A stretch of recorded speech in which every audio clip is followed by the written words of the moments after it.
Hello everyone, my name is Notepad and I write games for fun. So what are we working on today? Today we're going to be working more on Zombies and Ziggurats, a game that is definitely not an OSR. Before we begin, I would like to thank Poner Puppy, Power Puppy, Poner Puppy, I think it's Poner Puppy. Hopefully you're not a furry, but if you are, welcome aboard. Thank you for following. 181 followers. We're doing it, gamers.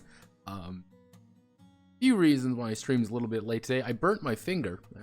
I've been trying to make sure that doesn't hurt like hell. It's right on the side of my index finger. Because I'm stupid, and I was like, oh, I need to make sure this is warm. Sticks fucking finger in because I'm a fucking moron. That, and there was a lot of drama today, a lot of people talking about things, about the OGL, and that entire fucking debacle. That's just been a nightmare to deal with, because generally speaking, the entire OGL thing is a kind of a mess. Part of me wants to be like, all right, let's talk about, let's talk about the funny OGL things. Another part of me is like, that's not really anything that should be talked about in any serious capacity, simply because it's, well, not good in the slightest. It's kind of a mess, and I will say this. This is my I will say this is kind of a easy way of doing things is y'all fucking hitched your rat wagon to one thing, and then you cannot complain that the wagon is going off the rails. You can't complain anymore. You did this to yourselves. Getting back on track a little bit. I did do some minor updates. Just some little ones. Most notably, if we go down here, I did add in, it's like the, tens place of an attribute. I should capitalize of an attribute. 2 in 23, for example, is referred to as the attribute bonus. That kind of plays down a little bit in here. Instead of like the tens place or whatever, it's just whatever your insight bonus plus your ego bonus plus 2, or your body bonus plus 10. I thought that would be a better idea than anything. Constitution save, these all remain the exact same. I did kind of clarify some bits and pieces here. I'm going to actually change this to I'm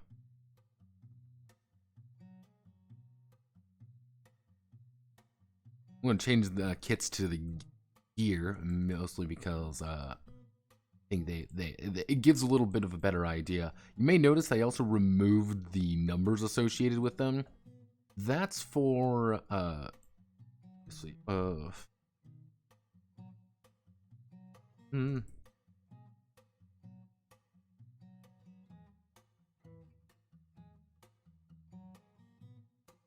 yeah, I did do some like light conversions and things. Just to make sure that this works out a little bit more. As you notice, I did do criminal kits. You have stacks of, it's a little bit stacks now. One thing is that I ended up doing was I took Ethical's advice. Happy birthday, Ethical. And I put everything. I removed any point variable pretty much. So it's not like none of these are going to be like 0.25 or anything. They do have stacks, though, I should say, actually.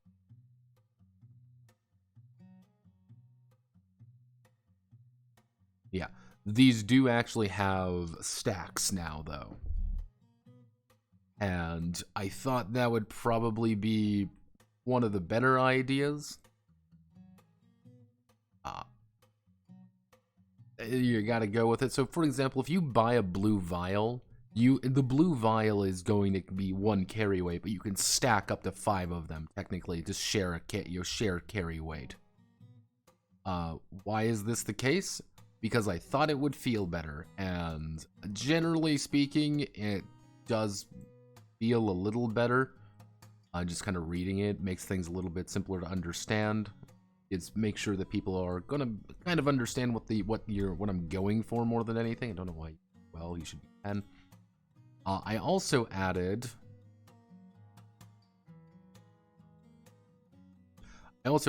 a bunch of this basic gear equipment kind of down here. I'm gonna need more of this. I don't really know where else to look for it though. Not like I can just like click a button and magically get all the gear I could possibly need. There is a basic D&D equipment list. No, it's a OSR equipment list. Somebody did actually recommend it. Basic Fantasy Equipment Emporium. You kind of see here. This is what I was kind of consulting on, just like what's needed, but it's a little bit easier said than done sometimes, being like, is this really everything? Should I bring more? Should I have some less? Like, it's kind of like I don't quite know what I want to do here. I do go to here, though. Some things I did add were things like bedrolls. Anytime you rest at a sanctuary, if you have a bedroll, it's going to add +5. They're pretty cheap, but they weigh a lot. That's kind of the issue. They weigh a bit. You know, hey, if you have a book on a subject, you get pretty much +10 on it, but it has to make sense if it's irrelevant to the subject. You can't buy a book of fitness necessarily and then have your fitness increase, but it's like, hey, I have a cartographer's book. Of course, I'll be able to find myself better. Hey, I have a herbalist book. I can do herbalist things. I did add, of course, the crowbar. Crowbars are always good to have. They're a little bit heavy, but welcome to the wonderful world. I did end up converting everything, you know, a simple flask, little 5 milliliter flask. One of the big things is the idea of incense. Based it, blessed incense will ward away evil. Burnt in the dungeon creates a sanctuary from any relatively safe location. Pretty much, if you use incense, you can create your own sanctuary, but they're pretty expensive. They're 35 pop, and they do weigh a lot. So it's like, do you want to actually keep this, or do you want to maybe not? Maybe that's not the best idea. I have the 2 variations of lanterns, otherwise known as carry lanterns and belt lanterns. Belt lanterns are really designed to be on your belt the entire time, so they're a lot more expensive, but pretty much easier to maintain. They're just like, yeah, here's a little lantern on my belt, versus a kind of older school, I have like this lantern I have to carry around and look around with. They're a lot cheaper, but they're heavier, and you need one hand to actually. Various nails stacks up to 10. I did go for a vial of oil. I thought that would be the best overall to kind of get the idea across a little bit more. Because, like, oh, a flask of oil. Flasks don't sound very like a lot. It's a lot. Flasks of oil are actually quite a bit of oil, in fact. And it's more along the lines of, hey, we just don't want to ever think about it again, which is completely understandable. We go to smokables. We go rations, and we're utilizing gears on their own page. And there. One of the weirder ones are the ideas of prayer strips. Pretty much, prayer strips is kind of talked about in the blessing section a little bit. You use a prayer slip, you don't have to use the verbal element of a blessing anymore, a prayer anymore. But as you can see, they are a little expensive, and I should actually put a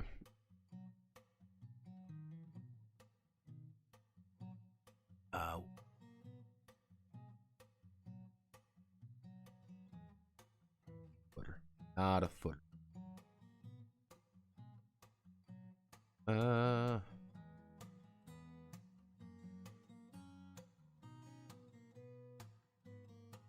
do I want to justify? That is okay. Any item marked with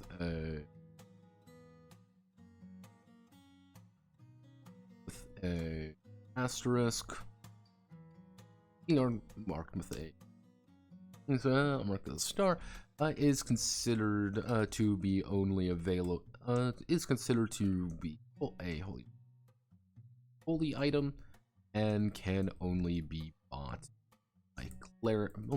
by clerics or Those with connections. Pretty much the idea there is, hey, you have to be a cleric to buy these, where normal individuals aren't going to be able to really purchase them because, hey, you're not part of the church. That does mean it's like, yeah, you are an adventurer.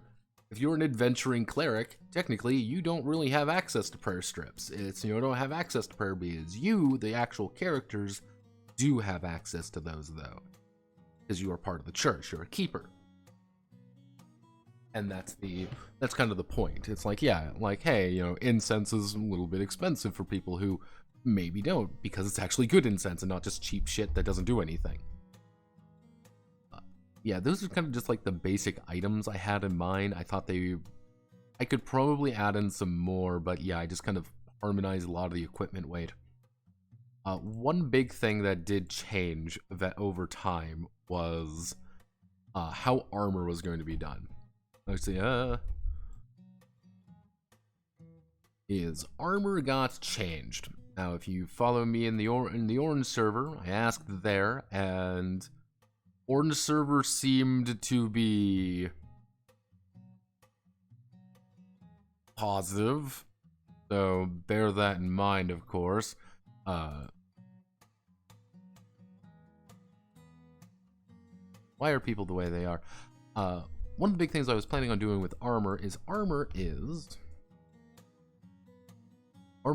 a pretty much a third health bar. In a way, that's the best way to kind of think about it. Armor is a third health bar. So, for example, let's say our standard character's got, 12 endurance, 30 blood. Having light armor is not having just light armor redo DR5 or whatever. It's in fact having 15 out of 15 armor now. You can take damage on your armor instead of taking damage to your endurance or your blood. That's not a perfect way of doing things. I think it'll give people a little bit more incentive to kind of push forward a little bit. It's like, okay, I do have a little bit of a blade of supplies, but generally speaking, the ideas I had were like, you have just like a set value right here. You have like a damage reduction die type, so pretty much anytime I get hit, my light armor is going to absorb 1d6 damage, or like 1d5 or whatever. Little bit odd in that regard. Or it's going to be like light armor and it's going to be like 4, which you just soak 4 damage. There was also the proposition that you just do endurance, that just adds flat to the endurance value of the character. All of these are ideas at their core. But like one of the big things what I want to get across, this is the big thing, is I want to get the idea of wear and tear going through. The deeper you go, the more you're going to get hurt. The more things are going to go wrong, and the more things are just going to, like, you're not going to feel good. Like, you're getting hurt, you're kind of lowering your ability to survive. And I wanted the idea that you are constantly using resources to either mitigate losses, or you're using resources or abilities or anything like that to make sure that those losses aren't as bad. And it's like, oh, well, I'm taking, 5 damage. I'm taking 5 damage, but it's like, okay, maybe I put it on my endurance because I'm going to get my endurance back. Or maybe I want to put it on my armor because I don't have enough endurance and it's going to deal blood damage. I can't restore blood as easily. That was kind of my idea, is using armor as more of like an ablative resource that you have to manage now. And wearing light armor isn't going to provide you a whole hell of a lot of protection, but it's going to provide you some protection. And that some protection may be something different between you're alive and you're dead.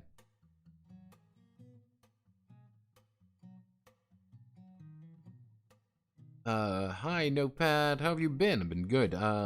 Also, what do you think about this? I always wonder why, when it came to making character stats, neither Dave nor Gary went all the way immediate a true 9-stat character. Here's the thing with lots of stats. There comes a point What I mean by is 3 stats for body, 3 stats for mind, 3 stats for personality. 3 for the body would be strength, dexterity, constitution, intelligent, wisdom, and will. Personality, charisma, presence, and your social. Because what happens a lot of the time, when it comes to that, like body, for example, it's like, okay, I'm strong, I'm dexterous, I have good constitution. That makes sense. Like, okay, I'm tough, I'm fast, and I can take a hit. But then it's like, well, I'm super strong, why don't I have a very high constitution? Like, okay, a little bit weird there, people understand that. But it's like, oh, well, I'm intelligent. Okay, I'm wise. Okay, why isn't that intelligent? That's a little bit weird. I'm willful. Well, wouldn't that fold into something else? Okay. And then it's like, oh, well, it's charisma. Okay, charisma. Charisma does everything. Presence. Okay, that's like charisma, but not charisma. And your social attributes, like, what? Generally speaking, it's having a lot of stats sometimes doesn't help you in the long run when it's like there's a lot of crossover between them. Being like, oh, charisma, presence, and if you're social. Okay, why would I ever want to take social if being charisma kind of does that already? If being charismatic does that already? Why would I ever want to take presence if being social already does things like that? Or, hey, I am super intelligent, what the fuck does wisdom do? Like,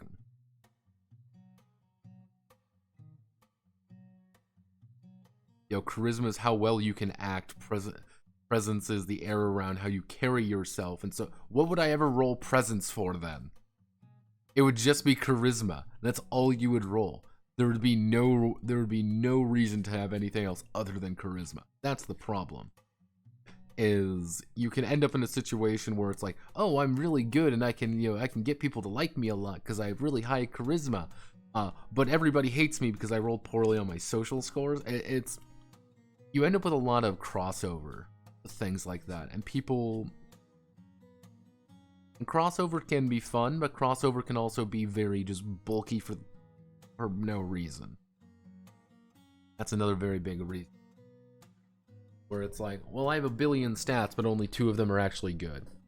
That was actually like one of the big things in Goblin Slayer, for example. That was a very good one. Goblin Slayer had technique. Technique was good for everything. There was never a situation where you shouldn't have a decent technique. If your technique was below 2, if your technique was 2, you should make it 3. If your technique was 3, you should make it 4. Because technique is used for attacking, it's used for defending, it's used for a bunch of different things. And it's like, okay, but then like, well, my will isn't very high, but like there's only like 3 times I will roll will. That's what's kind of the bigger issue is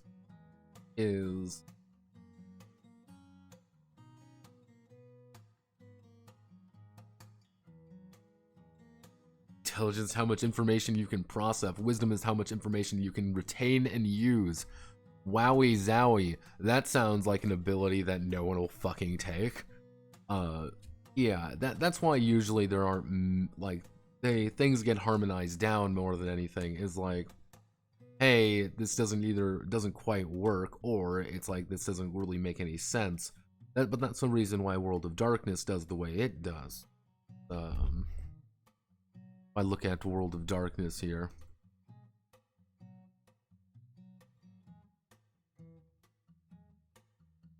World of Darkness has its 3x3 here of power, finesse, and resistance between intelligence, between your mental, your physical, and your social stats. It has this split here because that was kind of the reason it wanted to do that. Is if you're very smart, you can be more forceful about it, you can be more precise with it, or you can resist the effects a little bit more. And you can apply that to a lot of different things. The reason it's not really done D&D because it's like, what the fuck are you gonna roll? Like, that's why charisma has been kind of universally regarded in most games as a dump stat, or a stat that gets folded. That's usually the first stat that gets folded into other things. Like, that was like the reason in this particular game, in Z&Z, in which I deliberately took ego to be a little bit different. ego isn't just socials, it's not just your charisma, it's kind of your mental facilities a little bit. It's you saying, I'm me, and fuck off.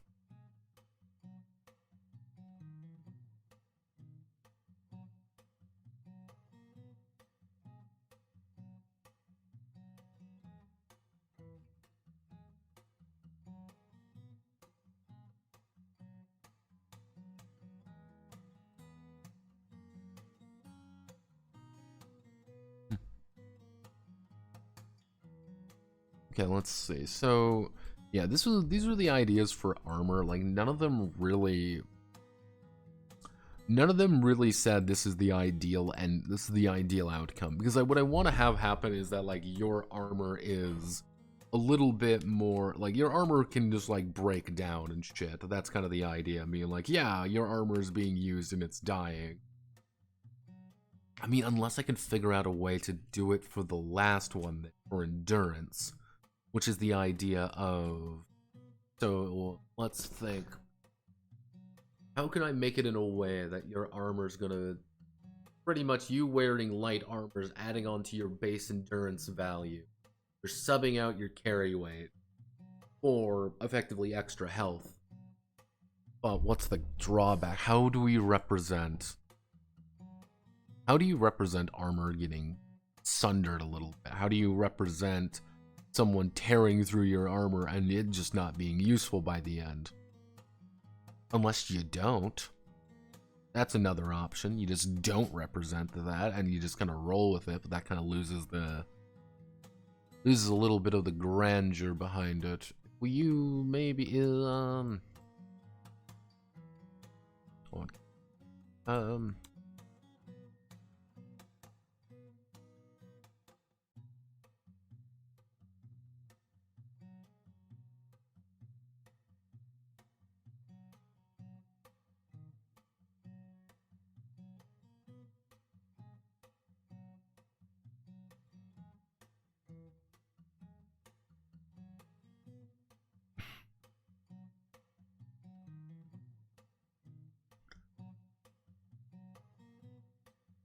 people wonder why I make a why I say the things I do and then I see shit like this and it's like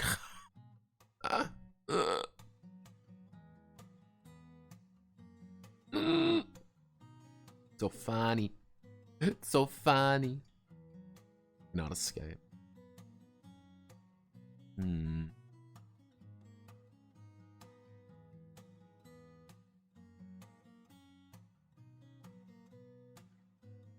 It's just a stat for every point you just deal / receive 2 damage.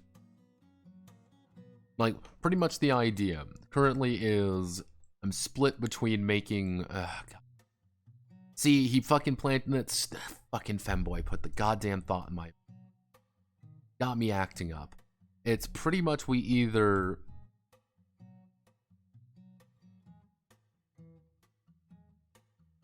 Was it stat that for every...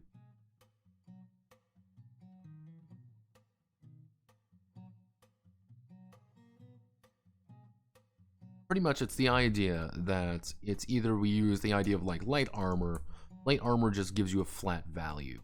That's it. You take a hit, you can say, I'm going to take it on my armor, and I'm reducing my armor's durability.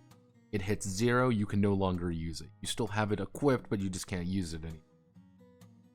If we do this, this introduces the concept of mending abilities, which is like mid-combat or like even as blessings, you can mend armor. You can mend this to make it pretty much restore health, then like restore this other health. Pretty much you get a 3rd health bar. The different way of repairing things. Alternatively, if we do light armor is like +8 endurance, it's everything goes straight back to healing items. So it's like, okay, because I've got this endurance, since I've got this light armor on, I have more endurance before I start taking blood damage, before I start taking a lot of like, oof, owie, my infinity bones. Unless like, how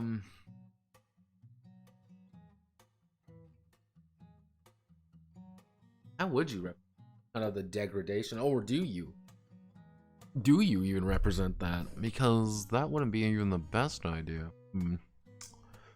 God damn it, Kay, you son of a bitch. You bastard. Bastard, bastard, bastard.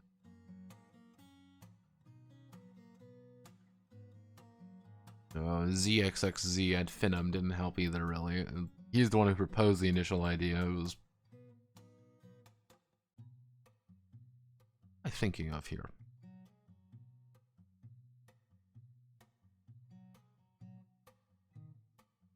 We double down or we...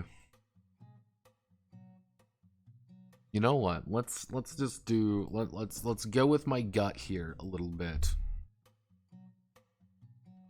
If we go with my... Let's go with my gut.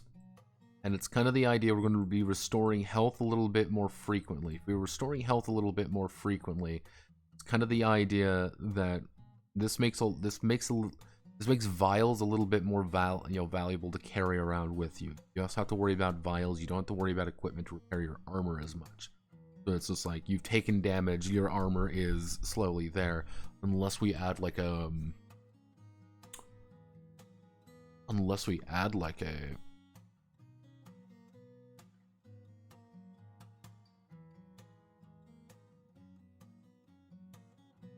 Hey, what problem got Twitch? Nothing should be wrong with Twitch. Apparently, hopefully nothing should be wrong unless Twitch is having a stroke all of a sudden, which is very reasonable. Would not be the first time, would not be the last time.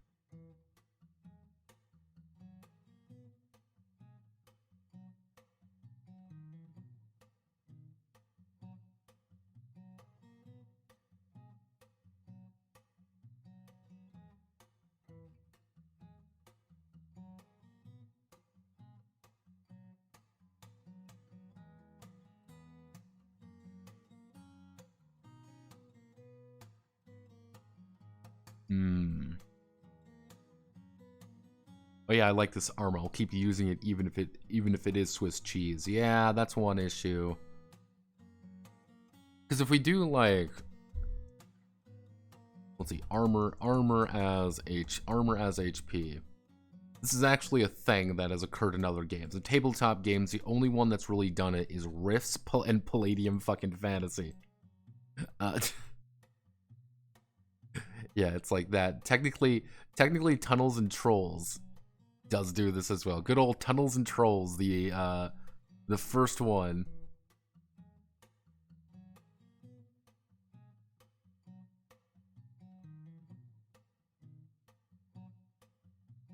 Yep.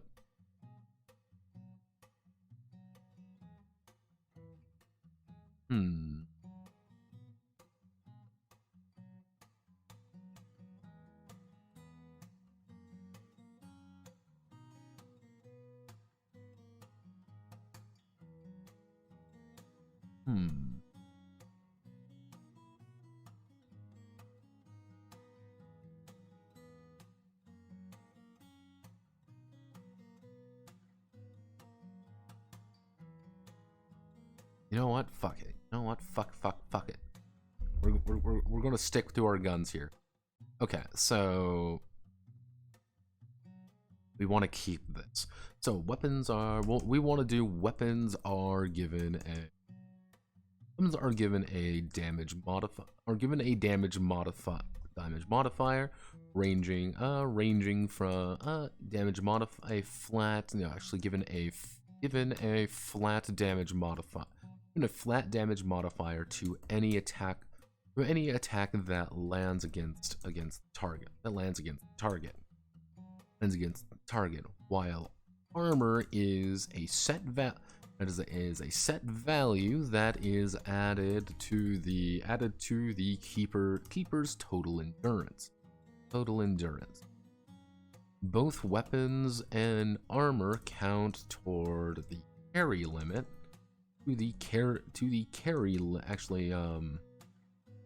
Yeah, both weapons and armor count toward the carry limit of the keeper. Toward the carry limit of the keeper.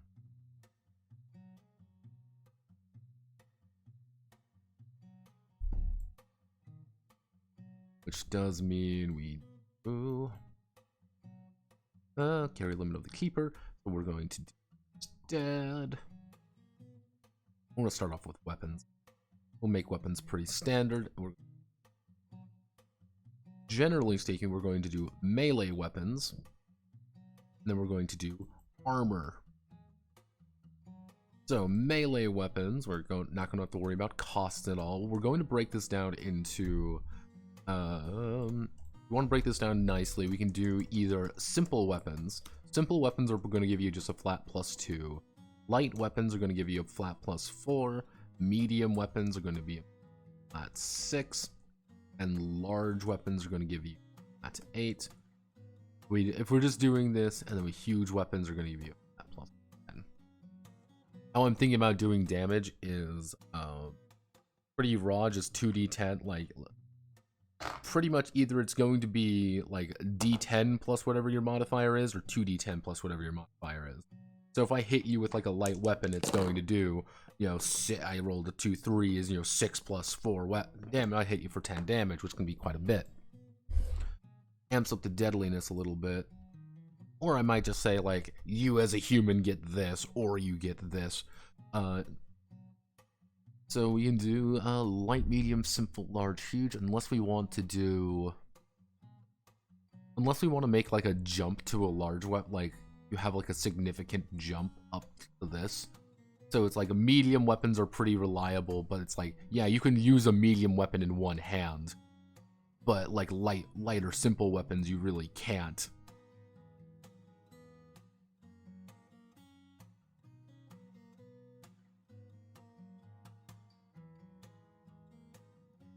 Yeah, okay, this is what we'll do. We want to do insert column to the right. We want to carry weight, cost in. We want technically if you want right, we'll do damage.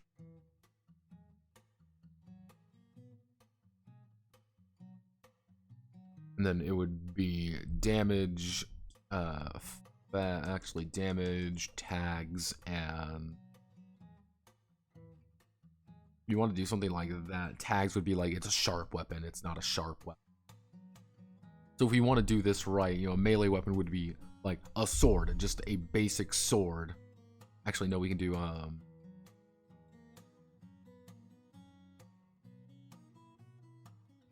if we do want to do something, it would be like medium damage, medium, which does +4.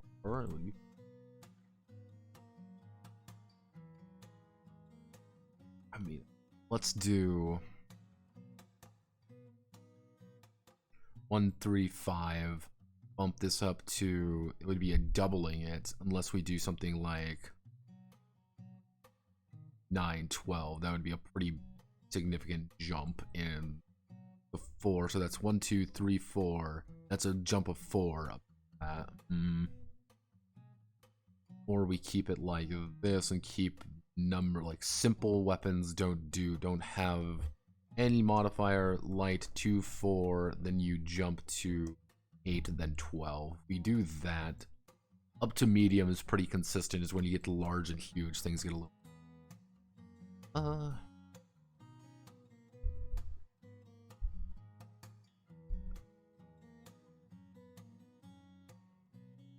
column right here. So we keep the damage we keep the type of weapon. We do what the damage is. We do hands, how many hands it requires, any special tags, its carry weight, and then its cost. So a basic sword, just me having a weapon to stab somebody with. It's gonna do 1 hand. Tags are going to be, it is a sharp weapon. Actually, we should do sharp / stabbing. Actually, damage. We can just make it damage types. So it's kind of like, hey, my sword does sharp / stabbing, and we'll do like a, we'll even just called a long sword. Medium, 1 hand, sharp stabbing. Carry weight. Ew. We'll make mediums 3, simples. Actually, we'll make mediums 2, simple and light. Light and simple would be 1. Heavy is going to be 5. Huge is going to be 7. Like, that's kind of like, these things are just, at that point, it's not necessarily like the actual raw weight of the thing, it's just how fucking awkward it is to actually carry. So with this, it would be 3 cost. We don't really know the cost yet, but we'll say that like a good metal weapon is going to cost you about 20. Okay, so we just used that.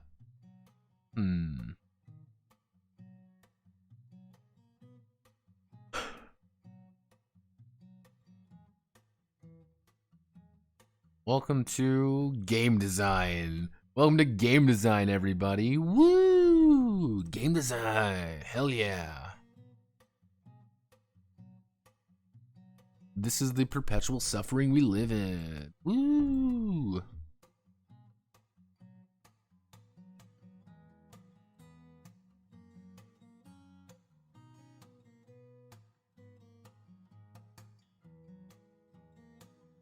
Okay, so let's actually look at the equipment emporium. Actually, I should get to, you know what I should do? I'm gonna put this in for later because I'm gonna forget if I don't. We're going to do packs, bags, and carrying gear, and carrying supplies. There we go. I'll just put this in here. I know kind of what I want to put in here. It's not really going to be too complicated. I just need to remember not to add in because it should remind me of it.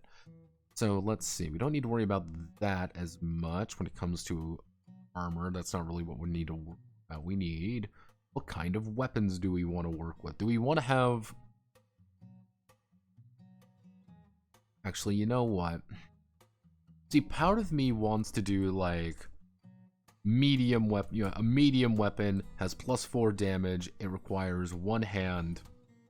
It can be sharp. It can be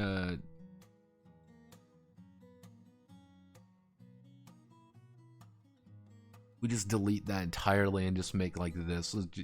Fuck.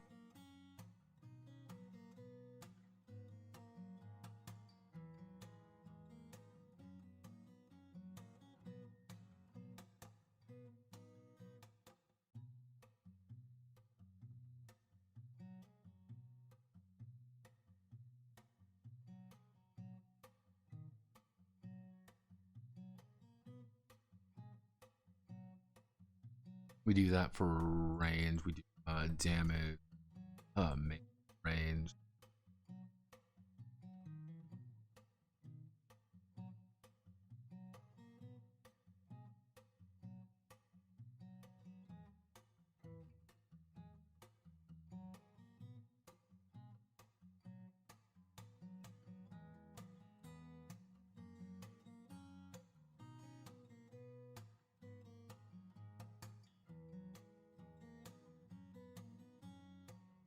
So this would be +8, +8, +4, 2 hand.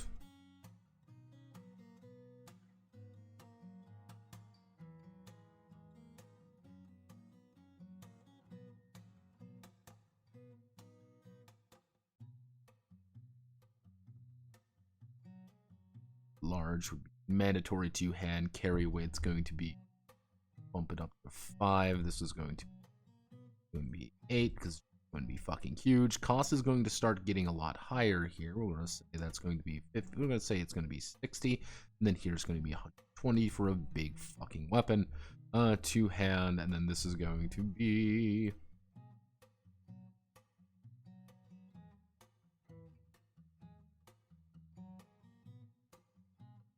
We just want to do that for weapons. Ugh.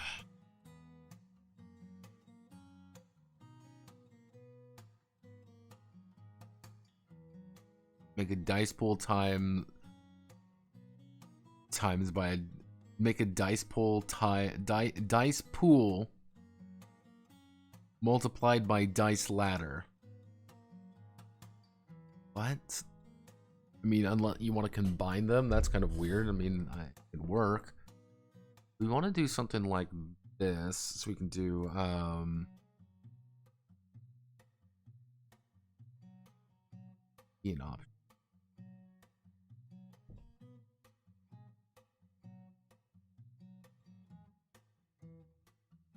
We just keep weapons very simple, and we just don't think about it too hard. Because like there would be like a light bow, I'm pulling something back, I can shoot this. The thing is, like, the value of a ranged weapon isn't necessarily that it's a ranged weapon. Isn't necessarily that it's a good weapon, it's the fact that I can have range on you and I'm shooting you before you can even retaliate. Like, I've put 2 arrows into you and you are now dead, and I have won. Another half of me wants to do really specific weapons.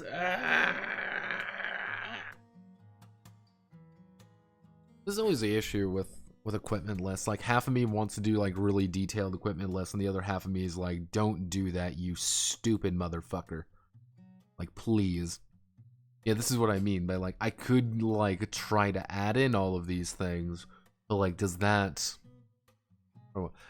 add anything to this game?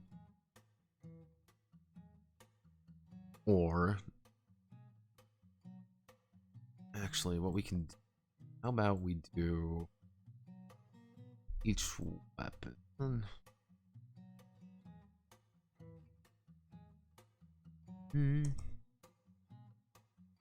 Each weapon, when selected,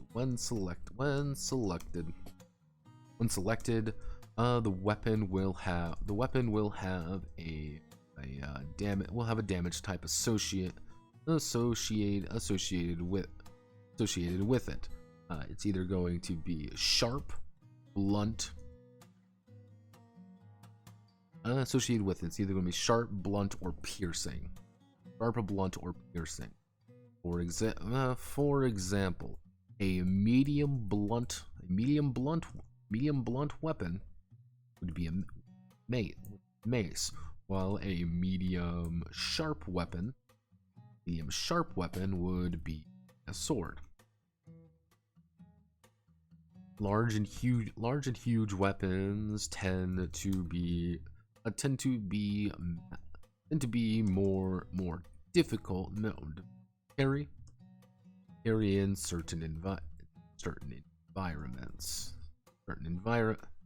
Actually, I should say is now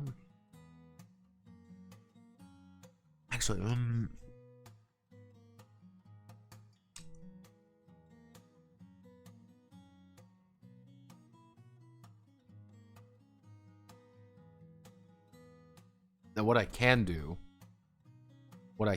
this is another option, is we take all of this, we go here, we do that, we go down here. So simple weapons are going to remain the same. Light weapons, we're going to call this a light civilian. Medium civilian. Large civilian. Huge civilian. We're going to drop the simple here. We don't need the simple here at all, but then it's going to do light we're going to do light martial, medium martial, large martial. We can give the fighter types a little bit more to work with here, because what we can do here, keep the same. Actually, what we can do is we can bump the weight up in some of these. We're just going to increase it all by about 1.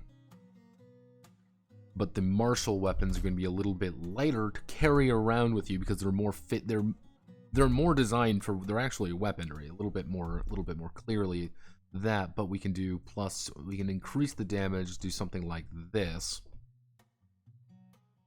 Do we increase the damage here, or do we reduce the damage of civilian gear? We reduce the damage of civilian gear. We can do something like this. Yeah, let's do something like this, because then what we can do would be 2, 3, and then 4. Civilian gear is a little bit, like, not nearly as good.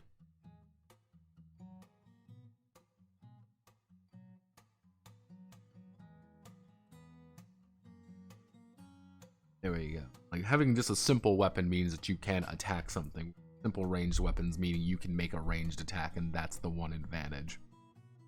but a light martial weapon's going to do well. That means 4-2, 8-4, 12-6. Okay. But what we can do now is...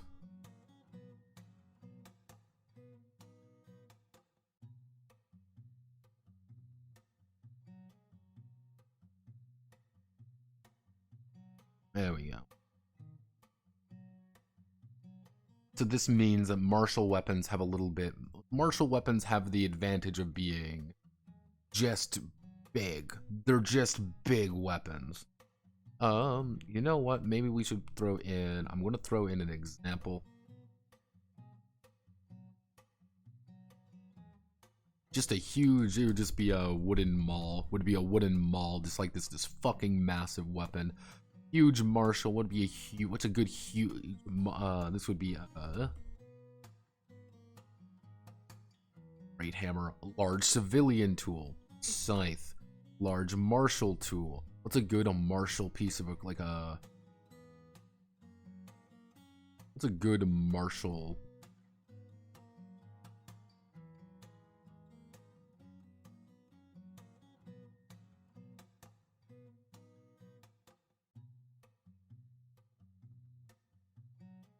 That'd be a good place to get.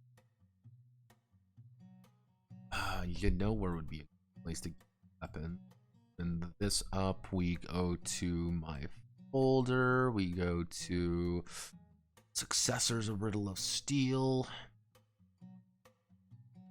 This blade one would have thing. Iron Throne. What we can do, we can go down here. We go down to talents. No, where's the item? Where's the fucking item list? Where's the fucking item list?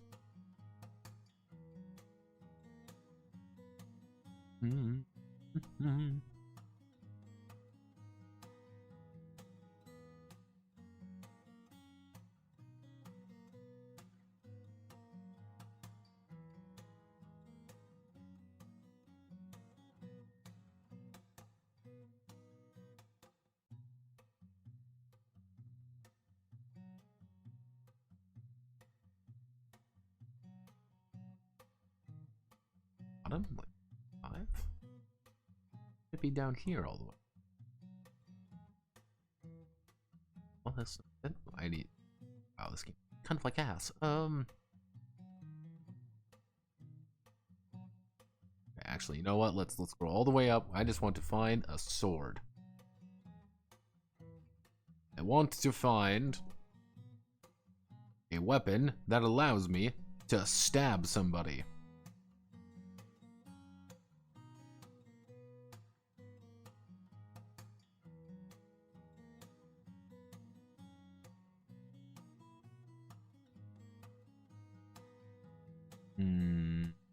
I don't like where this is going.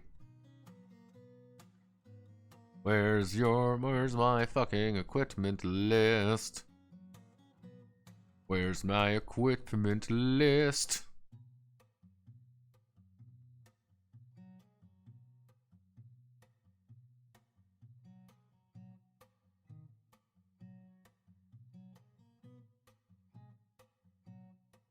Okay, they don't have an equipment list, apparently.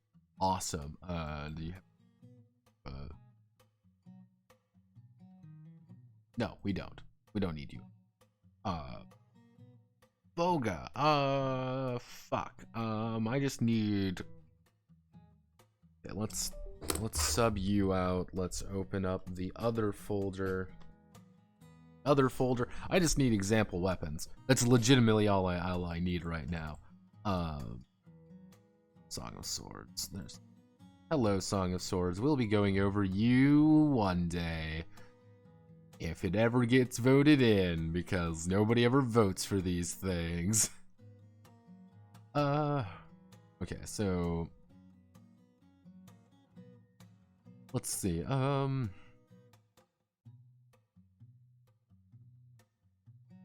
there's a good,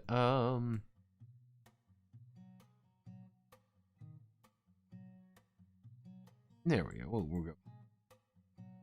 That would be a medium martial. We'll do like a or pick, and it would be.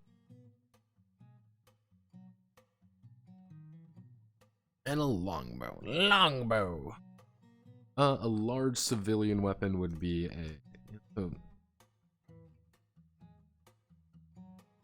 a light civilian weapon would be a knife. Would be a knife. A large would be dagger. Medium civilian weapon. What would be a medium? Would be a good medium civilian weapon? I want to do something simple. We're going to be stabbing you with a. Oh, where's a good, like, cheap ass? We just want a cheap ass weapon. That's gonna be.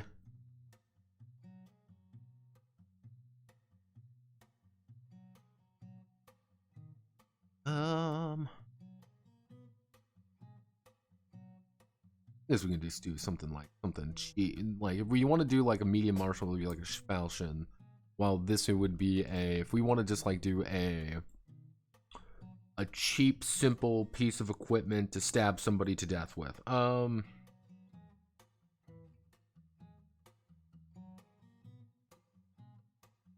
Democracy was a mistake. Finds Blades of Iron Star fails to find blades. Yeah, this is this really was the oh yeah, I forgot you can technically have a katana in this game because of fucking course you can have a katana.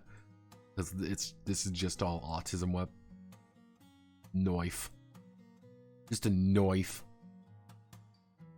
I already kind of put that in there for a light civilian weapon. Like, that's just like, here's just a stabbing weapon. I know what we can do.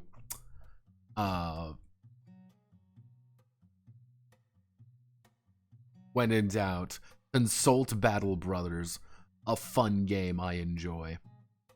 I wish I could use more of it. And we're not fancy. That's the thing. Like, this isn't a fancy one. It's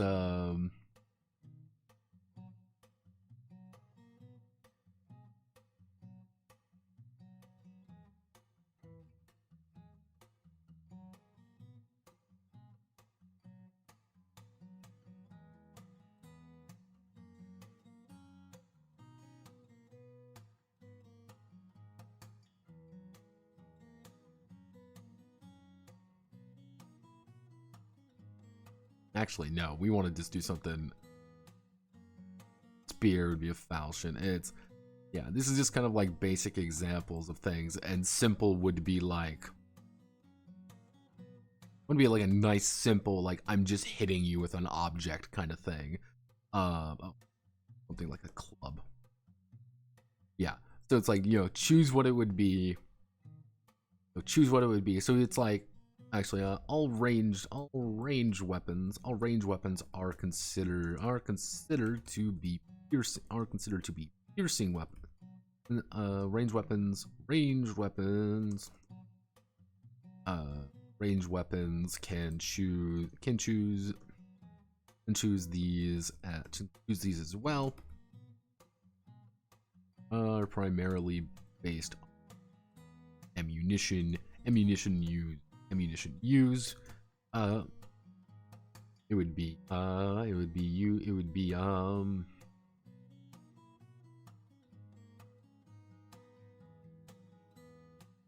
I mean, based primarily on what you're using. So if you want to say, hey, I have a large civilian ranged weapon, and I want to say it's doing sharp. It's like, you have a shitty bow. Like, this thing's not very good.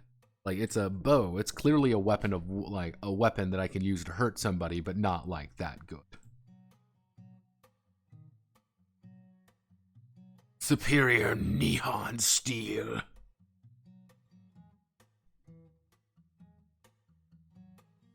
Yeah, okay, there we go. So this is very, very simplistic way of doing weapons, but I think it works for what we're going. I'm gonna put a little footnote here. Weapons. Martial weapons. Martial weapons need to be. Martial weapons being sold are. Alright, let's see. Martial weapons for sale Martial weapons for sale are primarily found in adventure halls or more urban adventure halls, mez towns, or urban centers. Yeah, because it's not like you have to go to a place to get like, I want to get a nice sword. You're not going to get a nice sword because you're a fucking goblinoid. What we should do is simple weapon clues, medium civilian weapon, medium civilian melee weapon, medium armor, civilian, light civilian. Yeah, like you're not really gonna get anything really decent.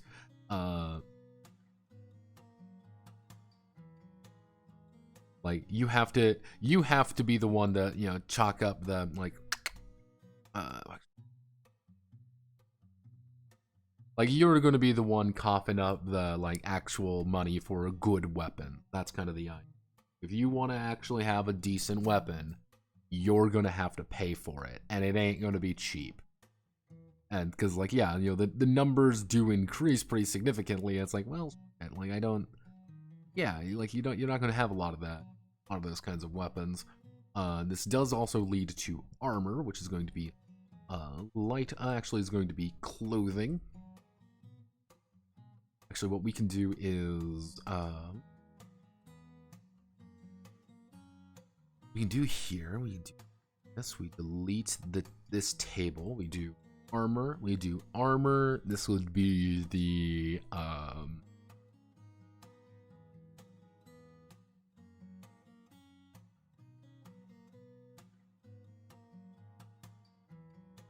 endurance bonus.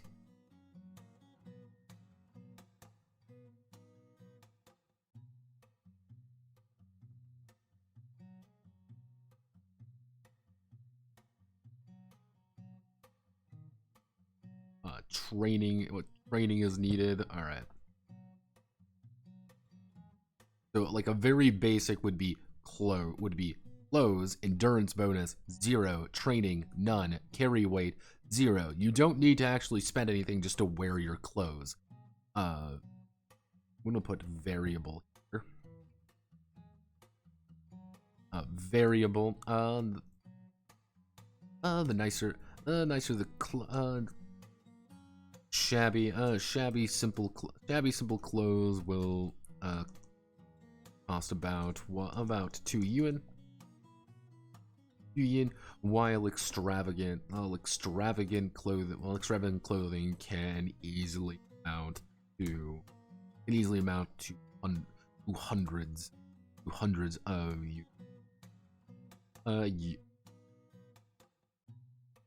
yeah. So currently the most expensive item in the game is clothing. Example, we're just going to do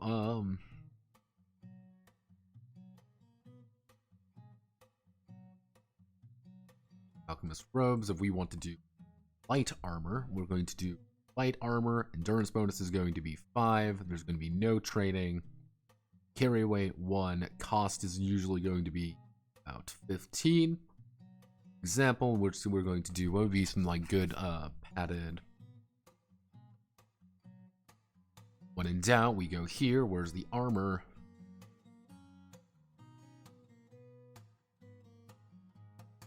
Luckily, we don't really only have to worry about this. We just want to do I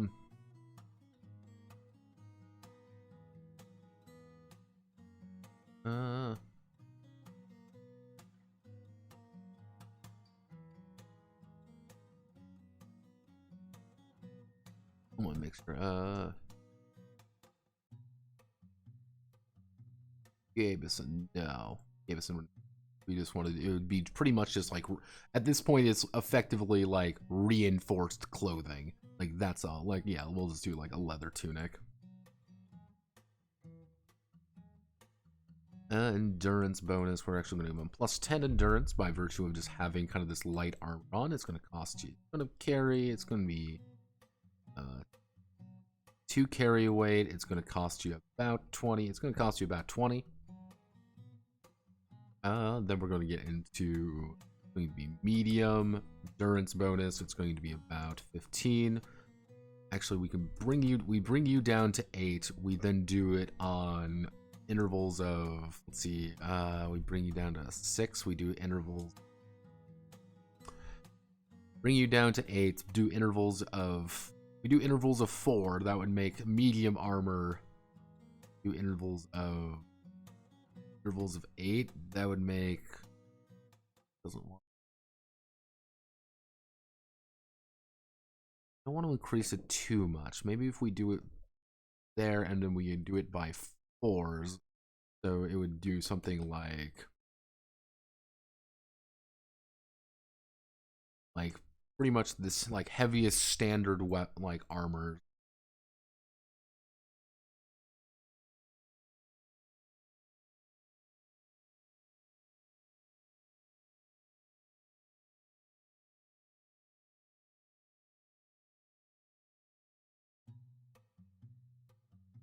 Linen armor fit. I guess linen armor.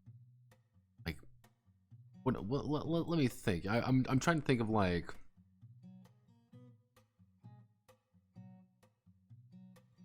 Like, the thing is, we're not like full ancient. That's the thing. We're not full ancient really, because one of the bigger things is like, I want to be leather tunic.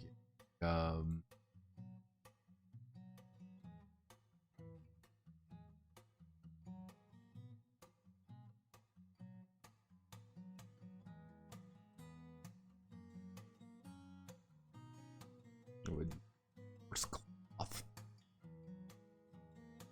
We do that. We need anything heavier than that. We need partial training, and then you're going.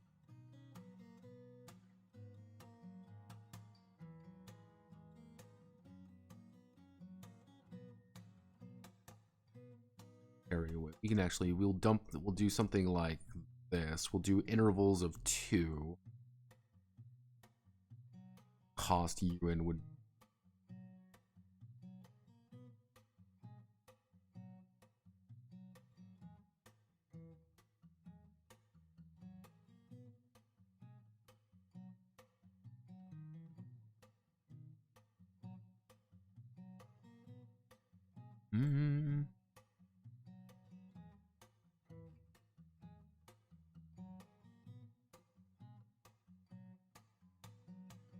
So we're thinking for using this.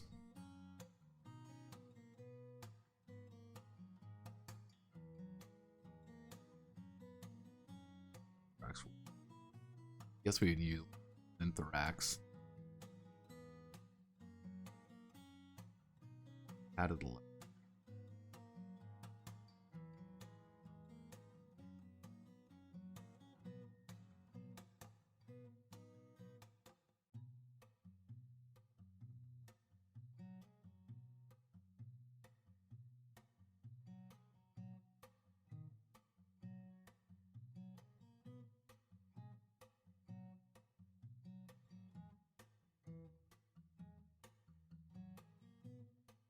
Go Mountain Blade with armor. Like if we go to like Mountain Blade, if we go to Mountain Blade, Bannerlord armor. If we go here, Boyar Lord. Yeah, there, as you can see, there's quite a few different armors available for you. I'm primarily using Battle Brothers here because Battle Brothers also lets me see it a little better, and I can understand it a little and see it a little bit easier, and that means I can make kind of a decision on it. We want to do like, if we want to do like a male shirt, like your first bits of like pretty, I wouldn't even say like male shirt, something above them. Yeah, we'll do like a male shirt. Like your first big heavier pieces of heavy, armor isn't really going to come like right away.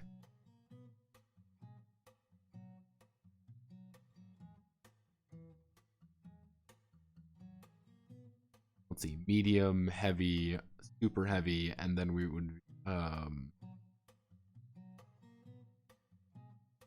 it's I want to word this. If I want to be a little bit, we do reinforce and then light.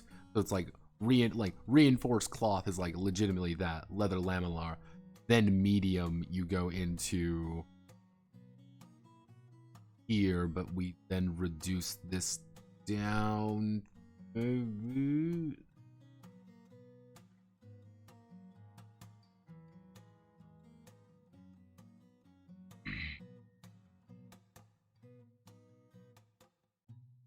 What would you call like heavy, like light, medium, heavy, light, medium,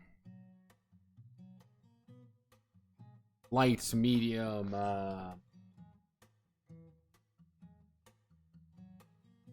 Fuck. Unless we just drop one. Unless you just drop the bottom one, maybe. Just drop this. It would just be those kinds of armors, and there wouldn't be that much to really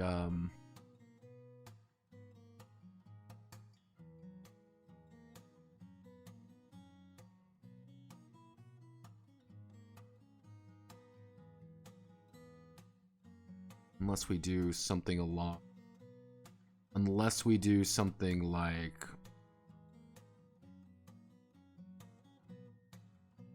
again, unless we do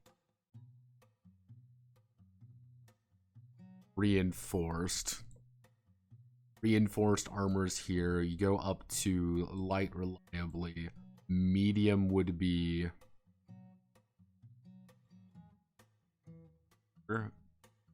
then heavy would be, what would heavy would be?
Unless you do something like this.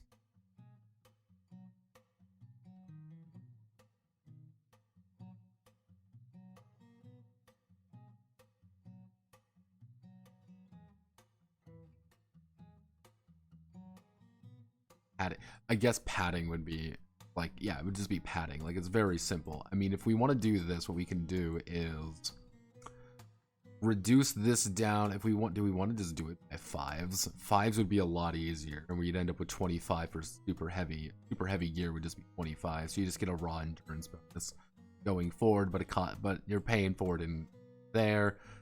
It's easy to get padding armor, relatively speaking. Pretty easy to get light armor. If we want to, we do 30, 75, that's a 45 increase. We want to have a 50 increase next. So the 50 increase would be something along the idea of about 125.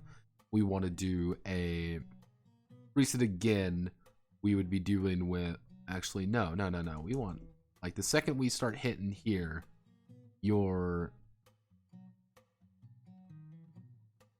this is a little, things are getting a little bit more, we'll say expensive, because it's a little bit more detailed. So to get like a full like coat of plate and stuff like that, it's going to cost you. That does make me remind myself I need to go up to protector's gear. It wouldn't be medium armor, it would be light armor, and then it would be added armor.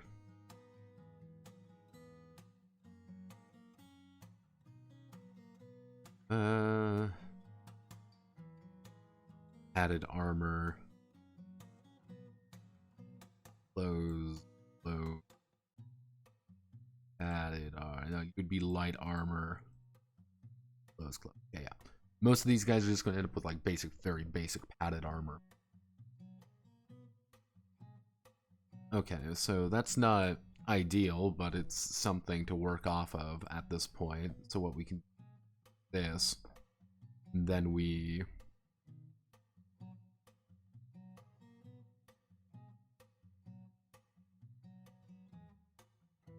only one set of armor can be worn at time if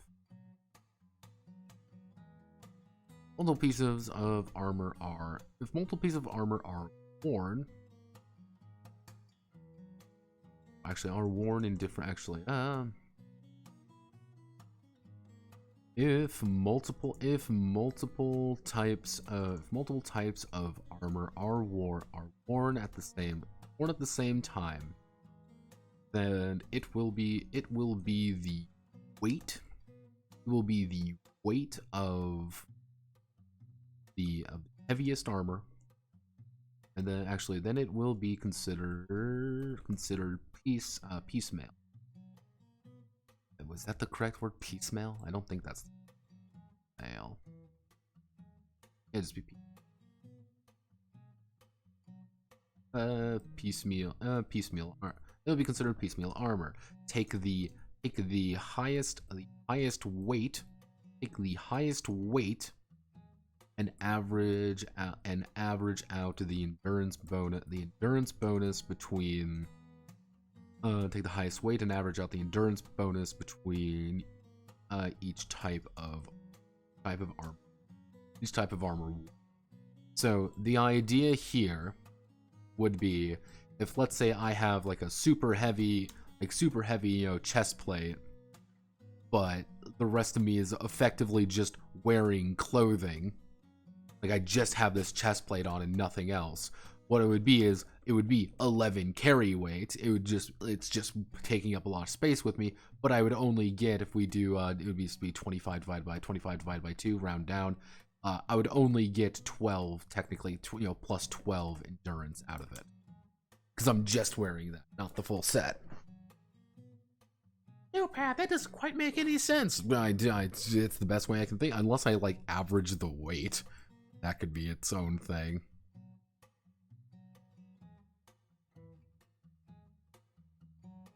Where's my super medium and super light? See, if I want to be cursed, what I could do, just for you,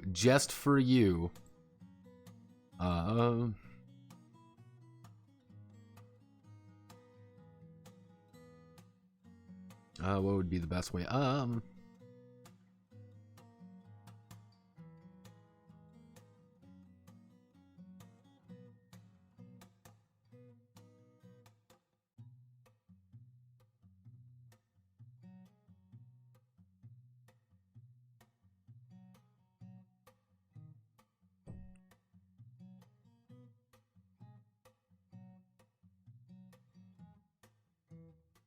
Leathers, if we row below, so it would be, that would be kind of our super light, would be the reinforced. Then we do the super medium, would be the middle between medium armor, like a mail shirt, and just like leather plating. It would just be God, what would be the best way?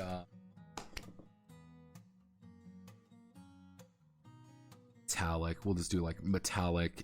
Training does require martial training because it's a little bit awkward. Actually, no. What we can do is we can have, there's going to be no training necessarily. It's going to be just kind of fucking heavy for not a lot of big benefits. It is, however, going to be cheaper than there, and it would be just like a chain shirt.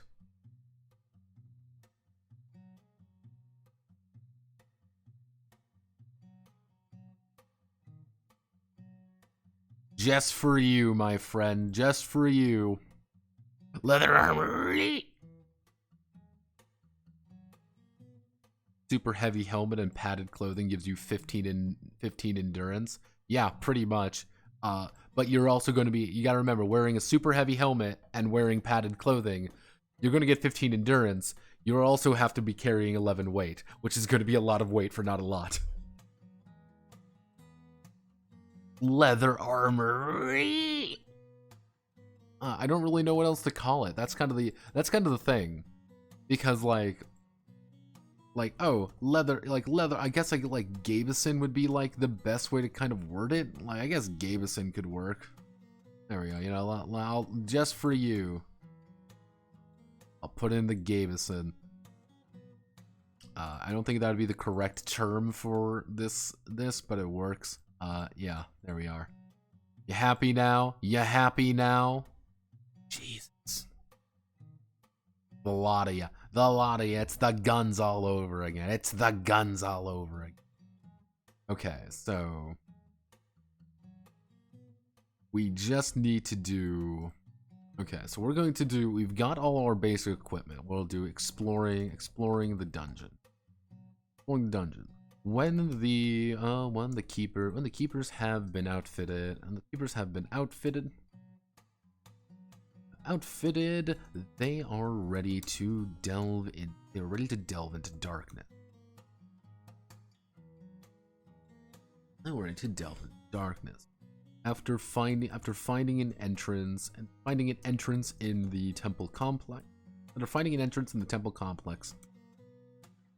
They will begin their first tentative steps into the inky blackness.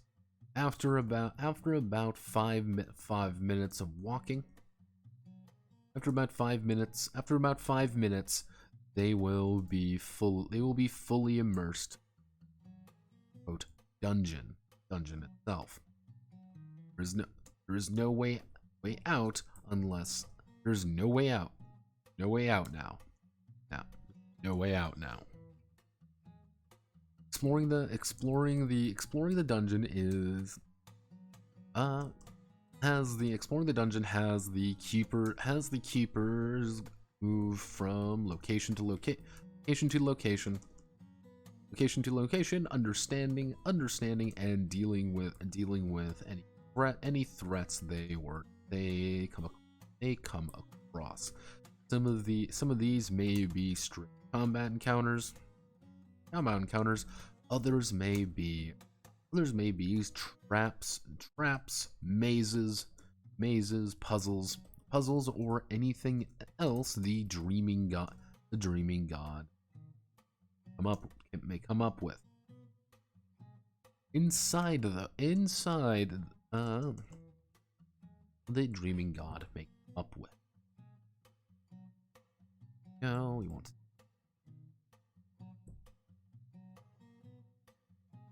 Heading to entrance complex.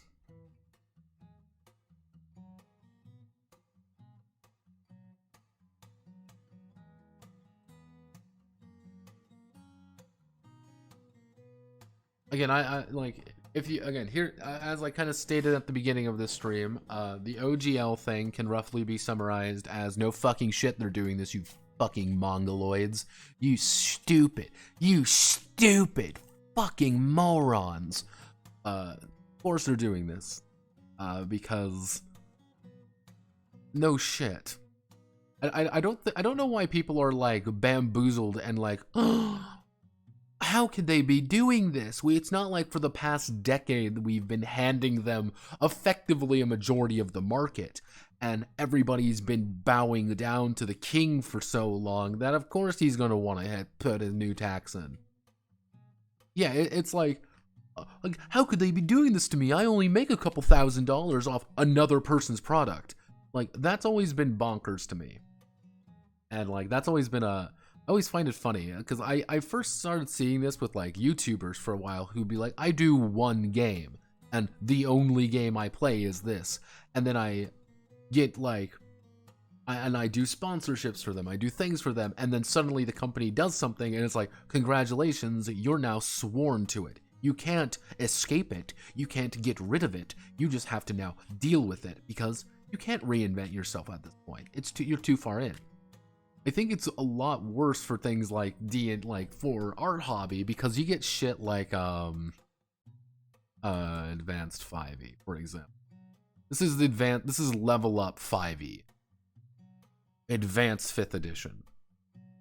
This is an entire thing. This is an entire company, an entire entity dedicated to 5e. What are they gonna do? They're gonna make their own fucking version? No, they can't make their own version because they're fucking 5e. Like, it's fascinating to me because people have been rolling. Yeah, it's not even a castle built on sand. It's people been renting this shit based on the fucking mercy of another company. That's what it's been. It's the mercy of another company.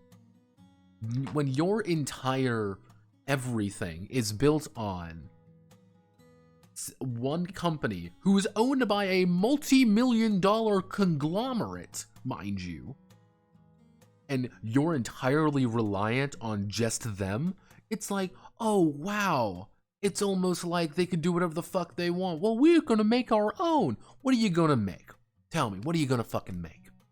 You gonna make 5e again?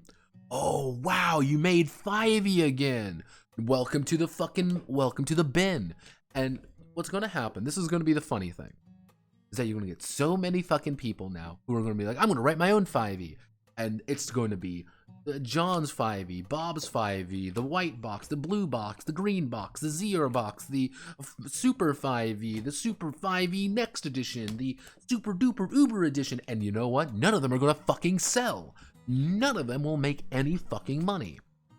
Because we're going to dilute the market all of a sudden with all these 5e clones.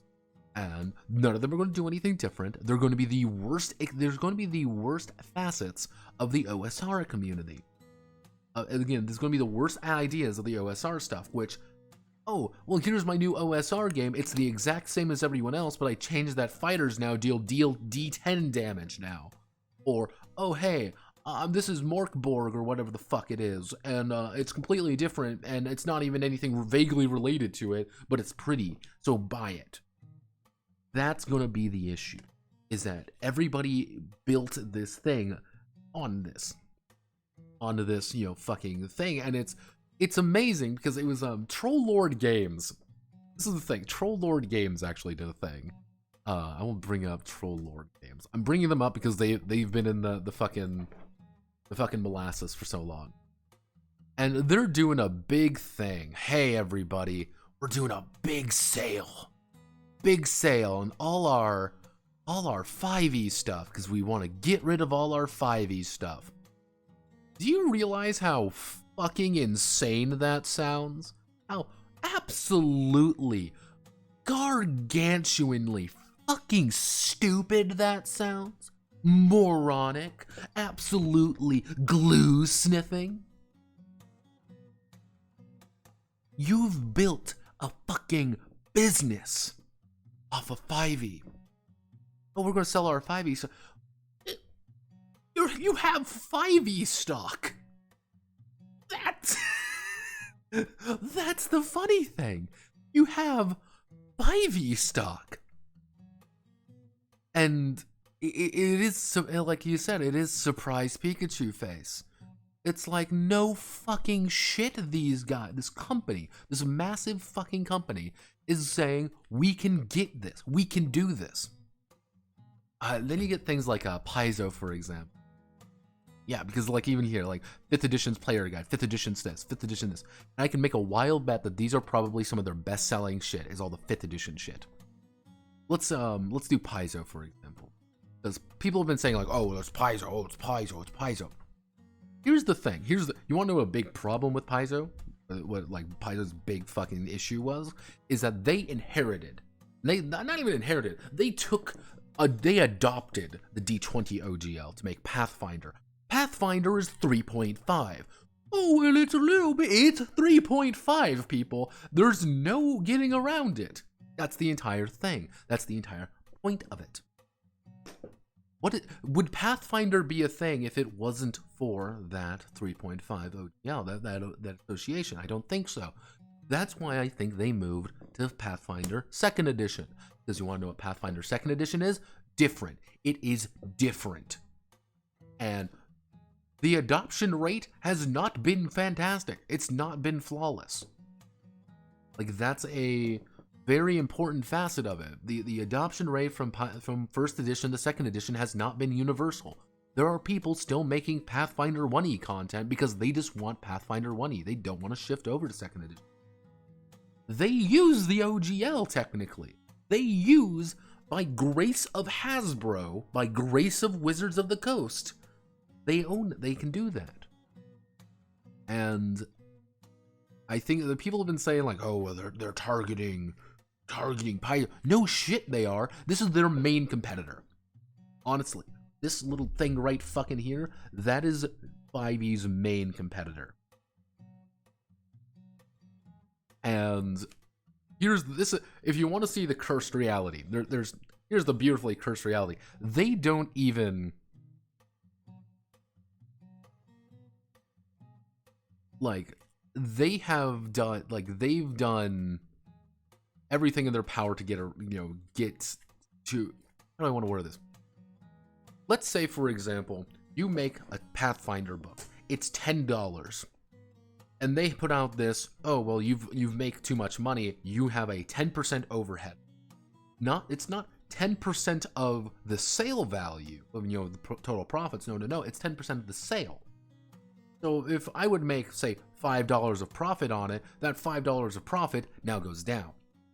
So you have two options. Pathfinder either raises their prices or Pathfinder keeps their prices as is. They make less money. People stop buying the book because they suddenly have to spike their prices up. Either way, guess who gets money? It's gonna be Hasbro.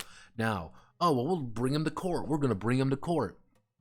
Yeah, that'll go well. Fucking Paizo's not exactly what we would like to call, a mega company. It's not a fucking super conglomerate. You tie it up for a few years, and the problem here is that it's you, the plaintiff, have to make a good case to say this isn't the case. Yeah, this isn't wrong. This isn't right. This isn't right. And it's just a fucking disaster area. At any rate, influences have been sucking off, turned Viper on them to the point even Mercer is liking every rant he sees on Twitter. The woman that did the D&D 1 announcement video is publicly dunking on them. Oh, we're gonna get lots of shovelware. It's gonna be terrible. Like, here's the thing. Here's the thing with that being like, oh well, we've announced it, but what's Matt Mercer gonna do? Let's play a little game. Let's play a little game, everybody. I feel like let's Google Critical Role. Oh look, it's the D20 logo. Let's look at their store. Let's look at their shop. I want to know what's here. Oh, the $99 puffer jacket, the limited edition hardcovers. Ooh. Oh, there's the D20 dice sets. Ooh, so much fun. Oh, you want to get the box machine, a journal. You got to get the playing. What is Pike Trickfoot? She's a D&D character. Ah, you don't understand. That's the beautiful thing. They've sworn themselves to it. They have put themselves in there, and the thing is, you have like the Tal Dorai, I believe that's the fucking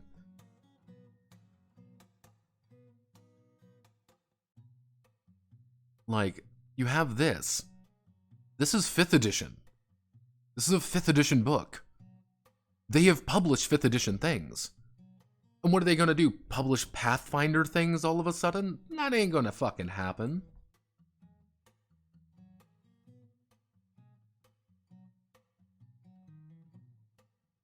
Like, the thing is, they've sworn themselves to, so far on it, and they've shilled it so much, and like they're too in.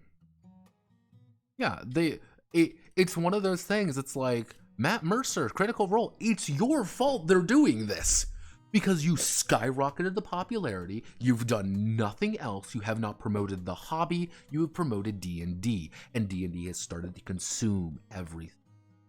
It is the hobby. They're allowed to get away with it. hey, we can have a chance of while everything is burning. No.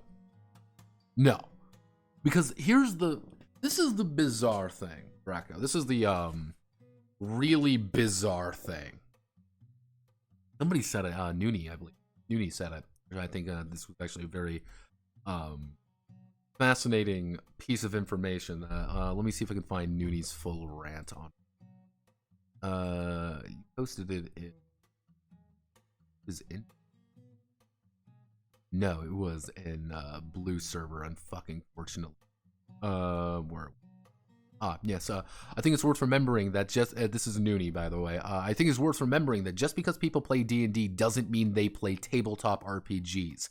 In the same way that someone might watch a speedrun of a game they like but not speedrunning marathon, or people who exclusively just play Skyrim or Animal Crossing or Candy Crush aren't interested in playing video games, they're only interested in the one game. I think there's a lot of assumptions of the community part that if D&D is bad, then all these players that brought the hobby will move to alternate systems, or we need an open system for them to move to. That's just not how most casual D&D players are. If D&D is bad, they will just go back to their other hobbies. I think that's one of the major things. I sure did say that, yeah. One of the major things about this is there's so many people being like, oh, well, the OGL, like, I don't think people quite realize that everything we see here is very artificially inflated.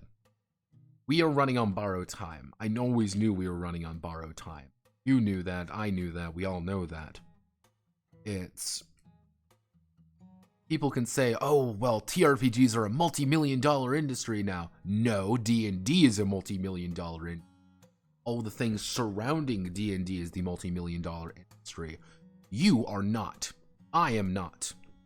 Those little indie games I go over every single time, every single fucking, Wednesday and Friday. Those indie games I go over are not the million-dollar industry. Lamentations of the Flame Princess does not exist without D&D. The OSR community does not exist without D&D. Sworn to it. I don't think it'll be like people are going to go there. What's going to happen is there's best case scenario is the people who like D&D stay and want to try new things, because D&D sucks now, so people are going to be a little bit more actively able to maybe bring out a new product, bring out an OSR game, maybe bring out something like that. But that's not going to be the case. That's not going to be the case at all. What's going to happen is we're going to get a shit ton of shovelware. We're going to get a lot of games that are I'm 5e, I'm 5e, I'm 5e, I'm 5e, I'm 5e, I'm 5e, and there's going to be a separation of the market. There's going to be the D&D market, and there's going to be our market. And it's going to steal every single bit of our market, because that's what people are going to want. And everyone's going to see, hey, you writing your cool game doesn't really mean jack shit because you've made fuck all for it.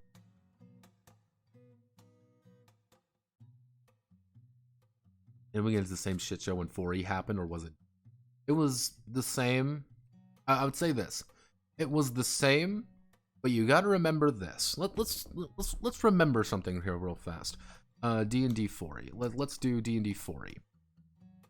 It came out in 2008. 2008. And it lasted effectively 5 years. Think back to 2008. Let's think back to 2008. Things were different then. Things were really different, actually. Things were not as fast. Things were not as intense. It was a big deal that there was going to be a web tool for this. Now, let's accelerate to right now. Like, right this second. How many VTTs are there? Roll20, there's Foundry, there is the Roll table, there's that multiverse table, there's like the 3 fucking Japanese ones, there are, let's see, what's that other one? I can see it, I can't remember that other fucking VT, Astral VTT, that was another one. No, they died, and now D&D is going to have its own VTT. We got all these VTTs. Critical Role did not exist back then. It didn't. There was Acquisitions Incorporated, but Acquisitions Incorporated was very different. Actual plays were a fun little thing that someone might upload maybe once. It was more of a novelty. Now there's legitimate Kickstarter goals to have actual plays to pay people to play your game, because that's how you get shilled. People have built industries, companies around 5e products because you have the fucking engine. Kickstarter wasn't even a thing back in 2008. When did Kickstarter launch? Kickstarter launched officially is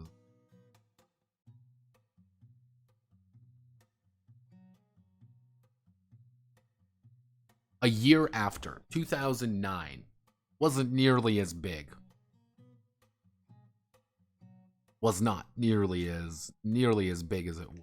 Pretty small, relatively speaking. Now it's pretty much the lifeblood of our entire hobby. Patreon, 2013, lifeblood of the hobby now in some cases. Ko-fi, same thing. And it's been 10 fucking years of Dungeons and Dragons 5th edition. Not 5, not 4, 10 whole years.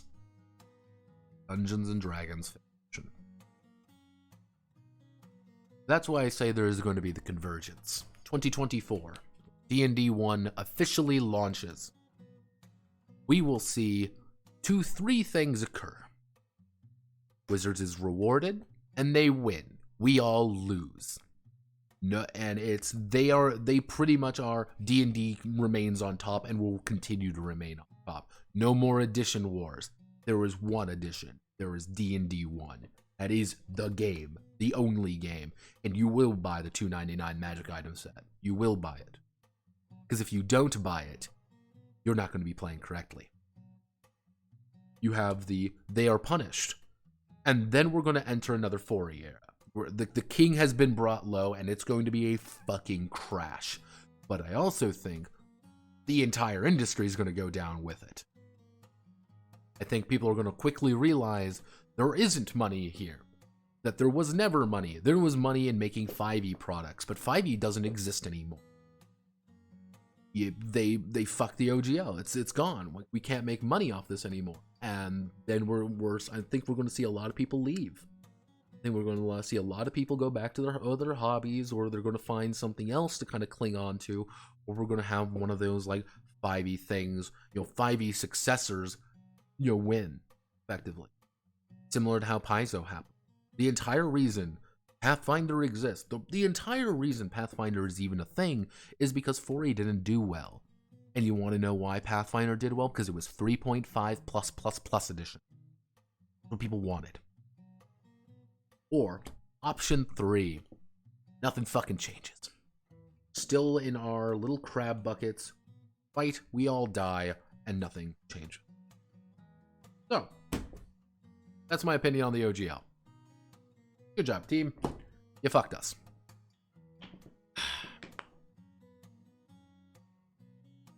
Just my life here. Woo!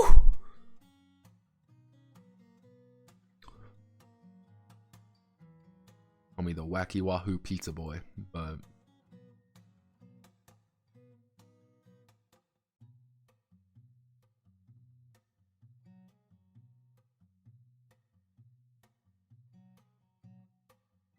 I would really like to say there was going to be something positive. Really.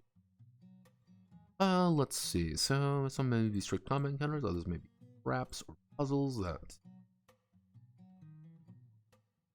the Dream God may come up. The Keeper. We're gonna break this down to This is one of those things where it's like hard, like what do you write in here? Being like make a fucking dungeon. Like that's what you can really write. Like actually, here's what we can do. We're going to do I'm gonna break this down. We're gonna do a standard OS. We're gonna do standard dungeon crawling. during creating a having a pre dungeons are create what, fuck, how do I want to word this? Because what I want them happen in this game is, let's just do OSR dungeon.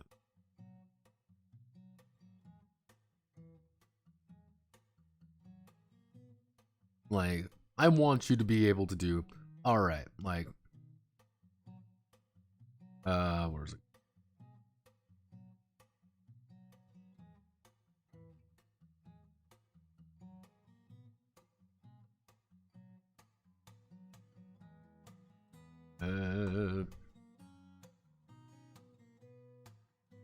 There we go. I want you to, you know, you hit this and like, okay, here's your dungeon. Here's what you pop in at a place, and suddenly it's like, okay, we're here. What are we fighting? What are we looking here? And it's like, okay, you're gonna be making checks here, checks there. Hey, we need to open an iron door. Man, this iron door is really fucking hard, and we're not gonna be able to open it really easily. But we've got equipment to solve it. Or hey, damn, there's a giant fucking monster somewhere here. We gotta fight it, or we gotta deal with it. How do we deal with it? You can just find a dungeon and just run the dungeon. That's all it would really take. That's just dealing with.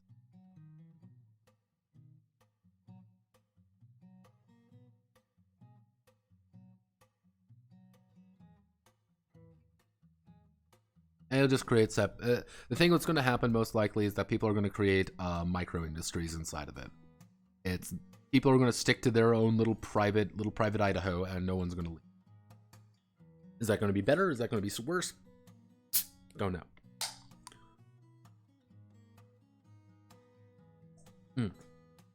I really want to word this section. How do I want to word this section?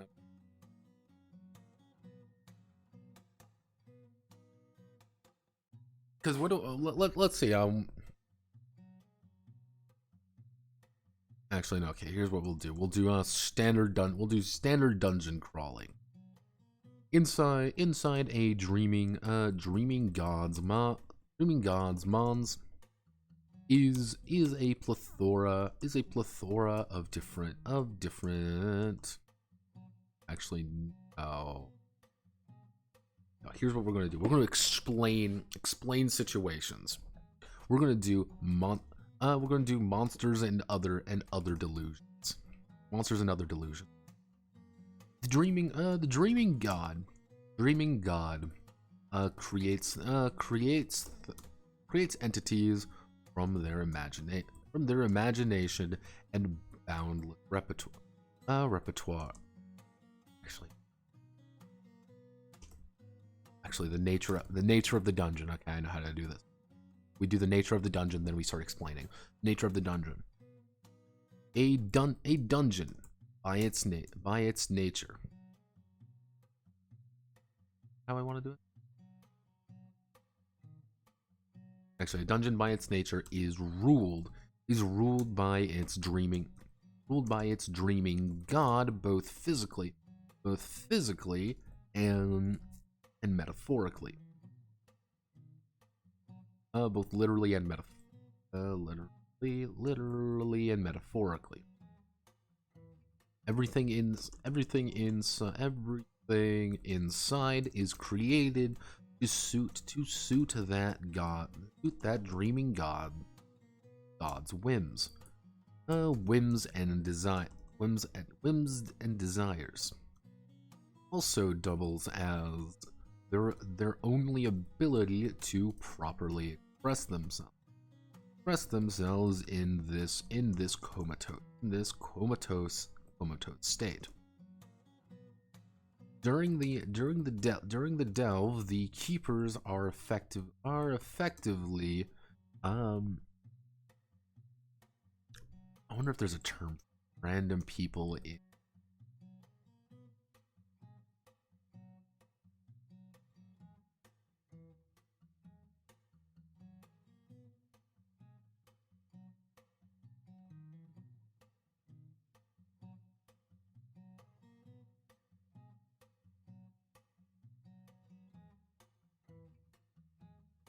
are effectively fragmentary memories. The keepers are effectively fragmentary thoughts to the dreaming god, to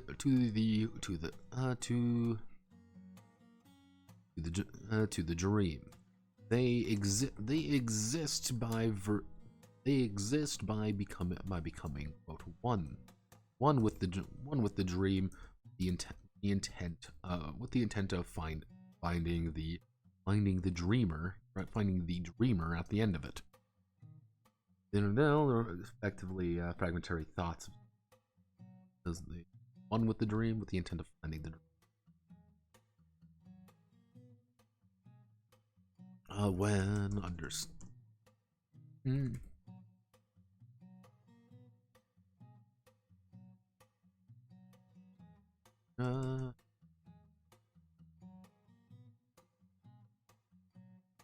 doubles for any creatures or entities that are found within the dungeon walls, as the dreaming god imagines, creates or remembers fragments of their previous existence. What they know. This knowing is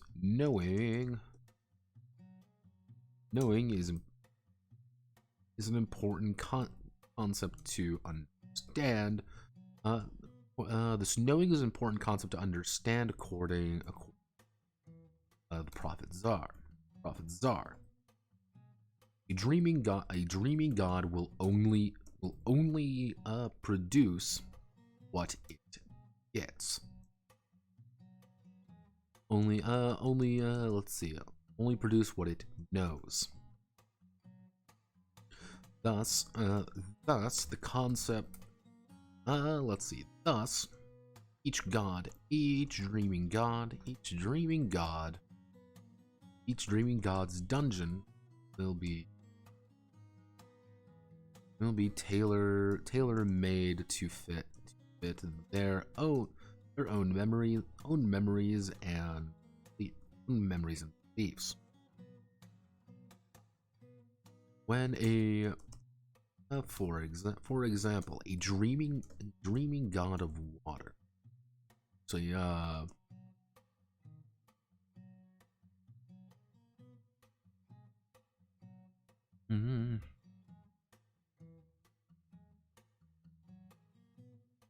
And Neenhern. So let's see. For example, Neenhern's dungeon is a tricky and trap-ridden location due to his nature as a god of vagabond. Trap-ridden location due to his nature as a god of vagabonds. He does not. But the foes encountered may not be directly powerful, may not be directly strong, but instead rely on trickery and deceitful methods to injure keepers.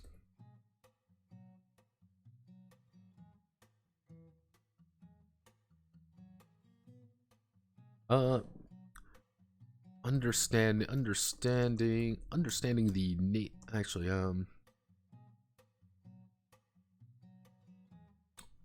some dungeons have gradually expanded over time due to neglect or greed on the part of others taking on different forms or ideas. The most common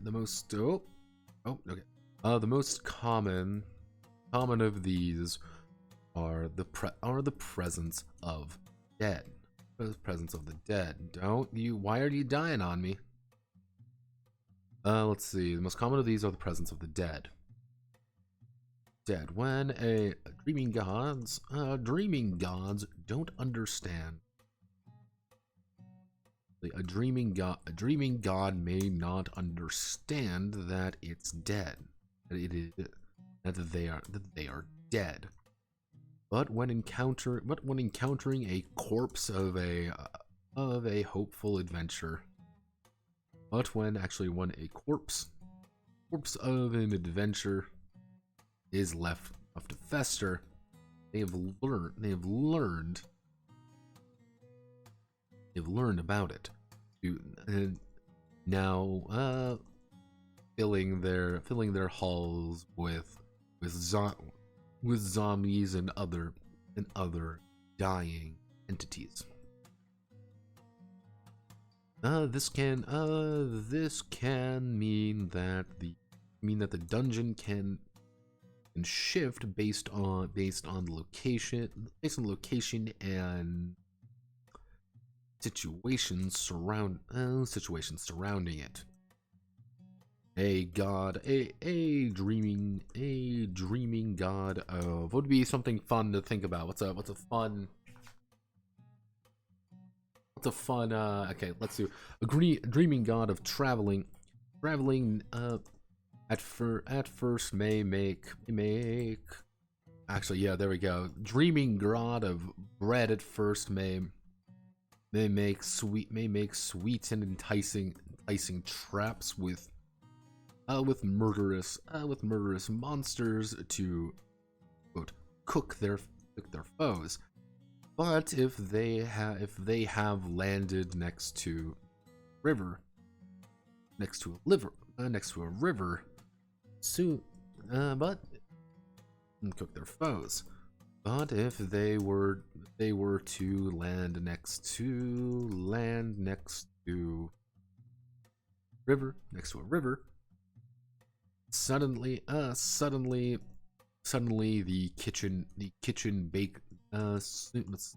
the bakery complexes dungeon has morphed into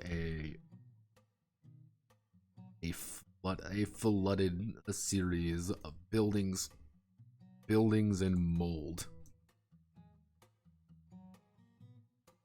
That's kind of the idea. What I want to get across is like, oh, who actually resides here?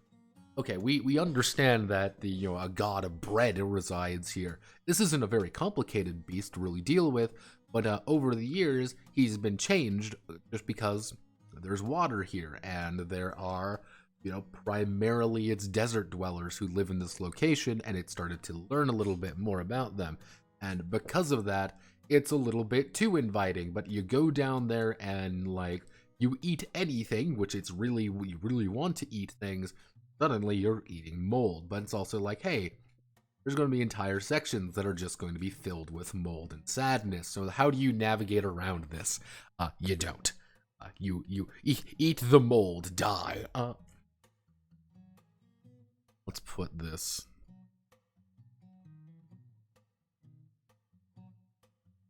We want to make 3. The nature of the dungeon.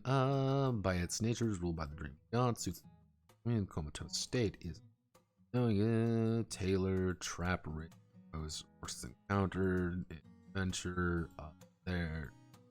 To flood state of buildings. Old.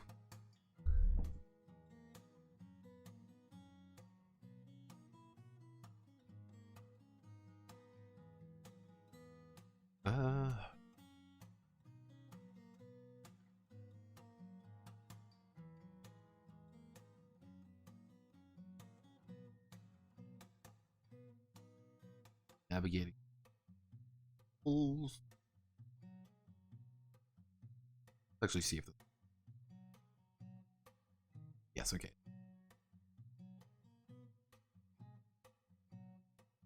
Navigation can be complicated in the dungeon, right, for a variety of reasons. Most notably is that is that it is permanently a murky, is actually most notably is that dungeon time takes effect. Time spent inside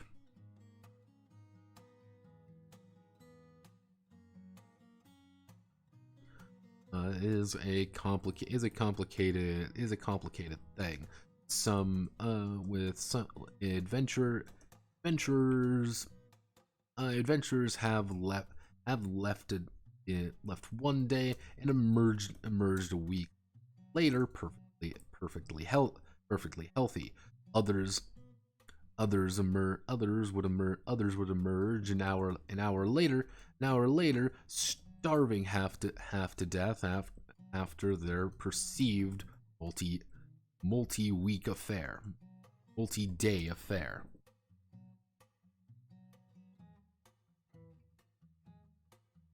During keepers have been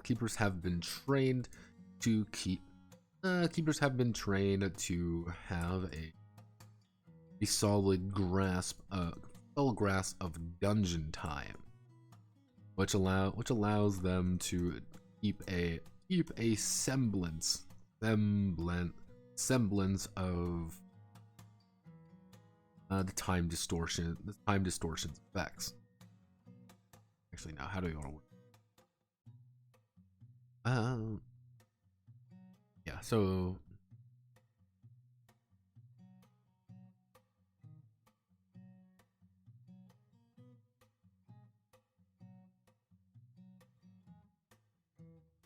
second more complicated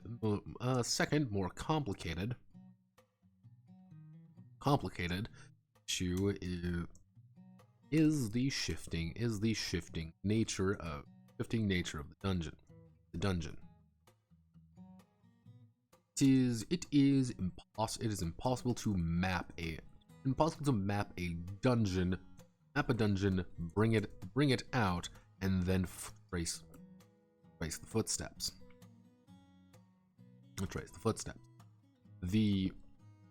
Every time a group were to enter the dungeon, it will shift and change. To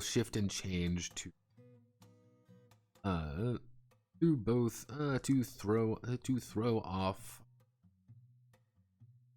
How do we want to throw off trespassers and introduce new chaotic elements to it. However,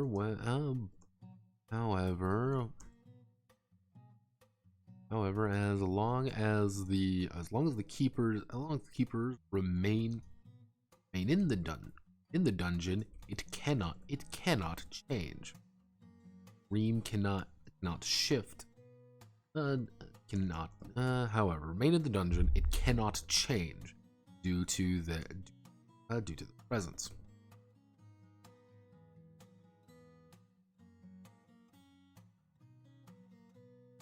This anchoring effect does enable other adventuring parties, to run into one another in the dungeon. But if they were to be separated for too long,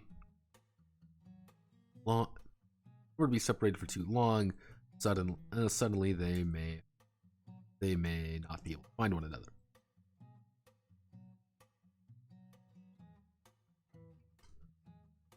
Yeah.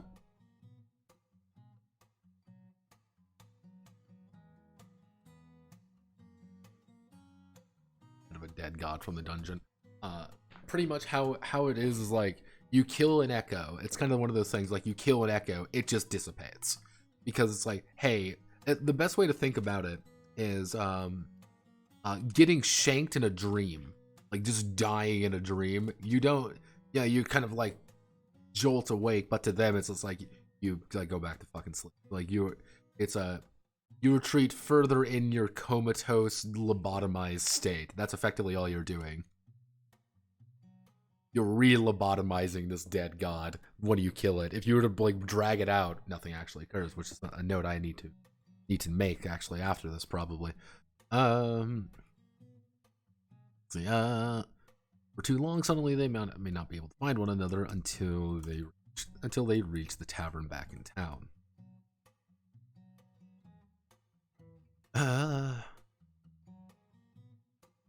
There's one notable exception. Sanctuaries.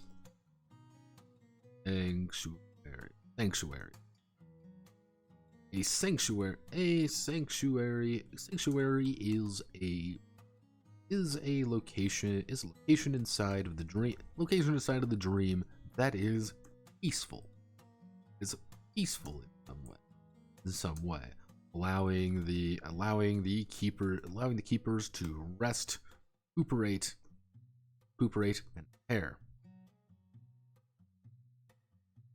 Sanctuaries have no enemies nearby. Let's see, have no creatures able to enter them, and whatever traps or nightmares available are rendered useless.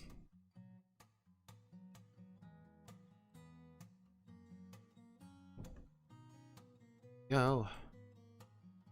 There are rendered useless, presence, adventuring, separated, trespassing, deceived, others, adventure, time takes, dungeon times, it will shift and change through. When the party rests at a sanctuary.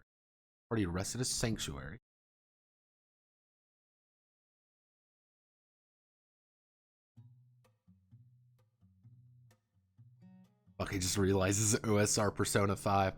Not quite. You're not, mostly, I would say this. It's not quite Persona 5, for the simple fact that they're not actually like alive. Like it's a lot more business as usual, I think is the best way of saying it. This isn't like an exceptional, task of you. There have been other people who have gone into the same dungeon before and beat the shit out of this god another time.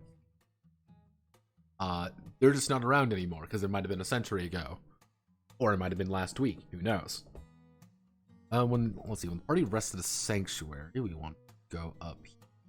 Where's I mentioned the term sanctuary?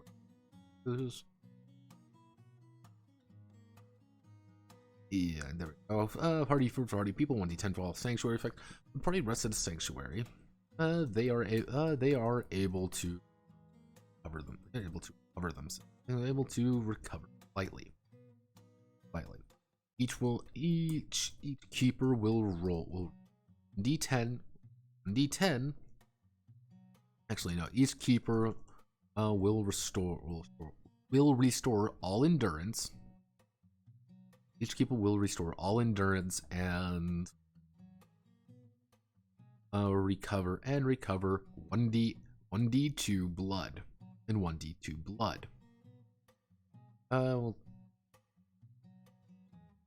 Blood if they have a ration. If they do not have a ration, will make a not have a ration. They will make a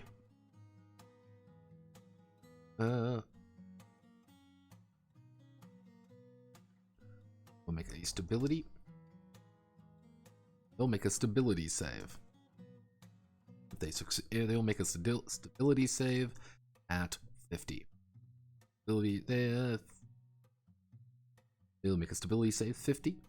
If they fail, they recover nothing. If they they will fail, they recover nothing. If they succeed, they will only recover endurance.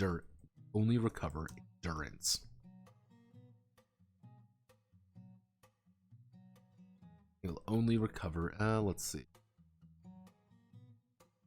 Store. Actually, no. Each keeper. No, we want to write this out again. Each keeper will restore. Actually, no. Here's what we can.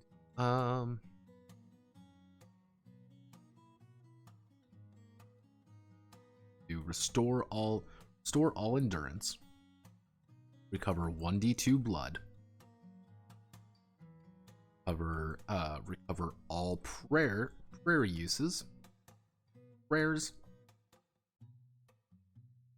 And recover all prayers.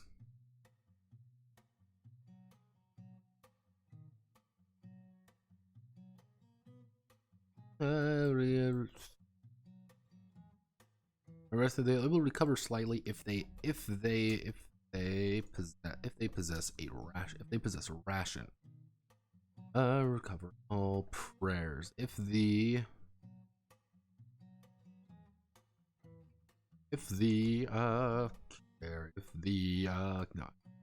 keepers do not have if the keeper does not have a ration to eat, they will make a stability save 50 and 50 plus 10 for each plus 10 for each plus 20 for each sanctuary visited with no ration. So pretty much it's going to be start at 50, and then if you visit a second sanctuary, it's going to be plus 20. It's going to be actually no. We're just going to make it fucking hard. It'll be 75 and 75. Not super difficult, but not gonna be fun. 75 would be a difficult check. Actually, fuck it. They'll make a hard stability save. Hard stability save. If they succeed, they will only recover. If they succeed, they'll only recover endurance. If they fail, they will recover nothing.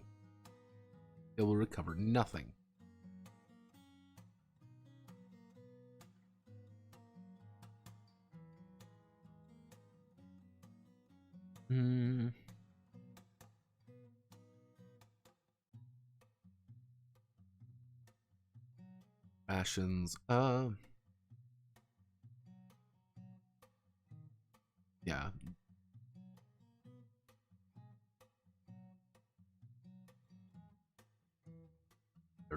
Sanctuary effects by half ration.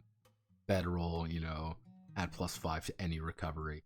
Which it's like, yeah, you have a bedroll. You're going to add +5 blood, so you can restore up to 7 blood. You're going to restore at least 6 blood if you have a bedroll. If you're able to sleep it off, like you're going to be fine. The problem is, it's like, yeah, like, oof.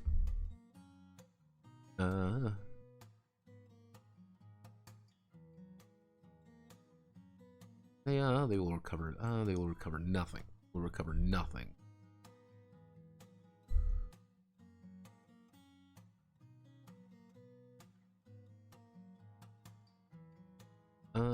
They would failure. This does also mean that a keeper is now hungry. Let's see. Keeper is. Let's see. That does mean the keeper is hungry.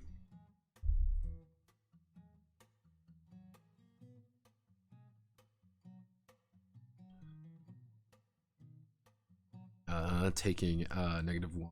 Taking one despair on all physical checks. If they fail a second time by visiting another sanctuary,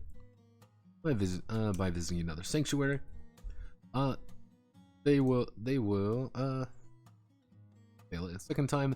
They are now starving, taking 2 despair to all checks. Pretty much a -20 to every single check. If they were to fail a third time, they are emaciated.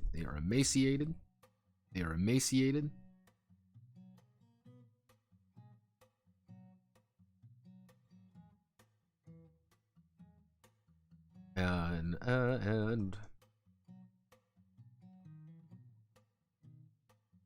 yeah.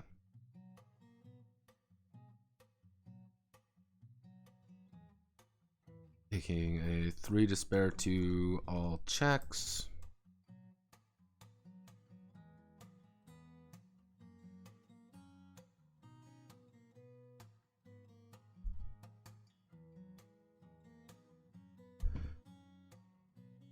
Nothing says fun like starving to death. Yeah!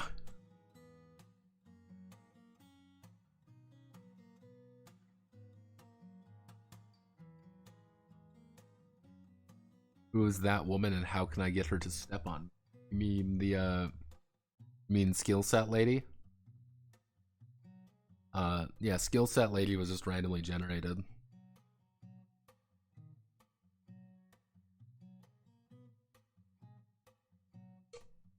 Getting her eyes right were a bitch.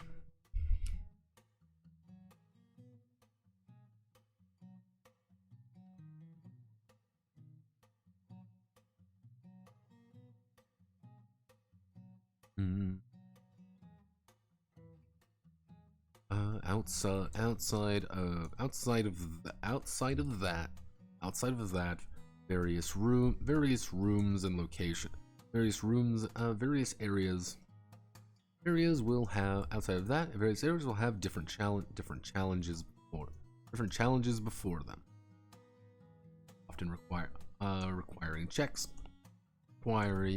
to overcome and discover, overcome, wart.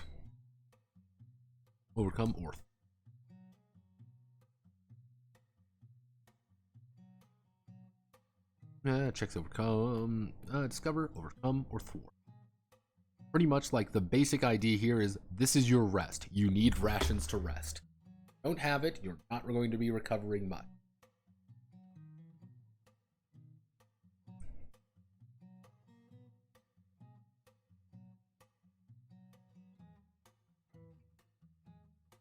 Especially since rations only stack to 2.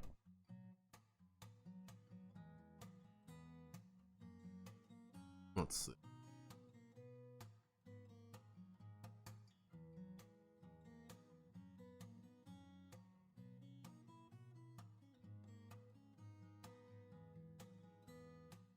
The Highlands. Talking about Highlands.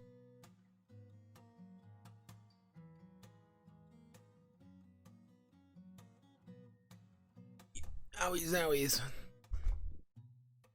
Owies, my infinity stones. Yeah, navigating halls.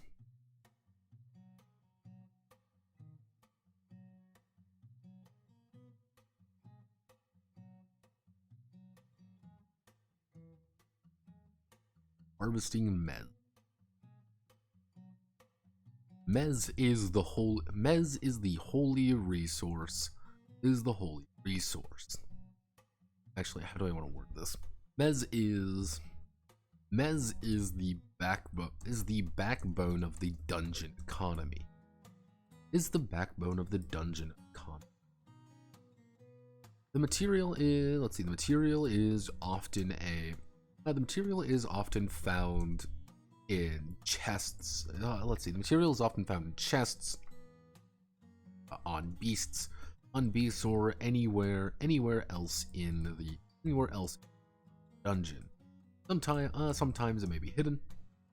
Sometimes it may be hidden from sight, or in some cases in a vault. Of some kind.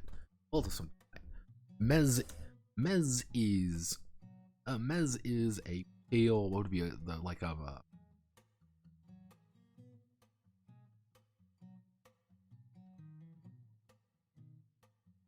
it's pale, crystalline, crystalline and cold to the touch, and cold to the touch.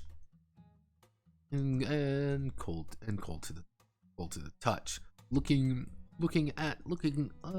through it, looking at it closely, it reveals little interest.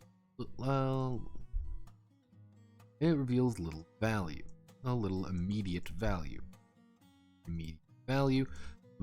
but it carries three amazing properties. Transmutation.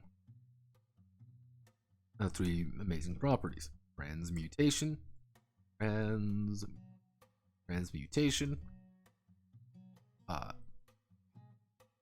Alchemical fuel. And what was the third one? It was perfect transmutation, alchemical fuel, and and power. By its nature, Mez takes the shape and form. By its nature, Mez is a mystical resource that is the byproduct of the dream god. Mez creates things. Mez allows the dungeon to be created. Also allows for various gear and supplies to be found within its walls. Let's see. Mez allows the dungeon to be created. It also allows for various gear and supplies to be found within it.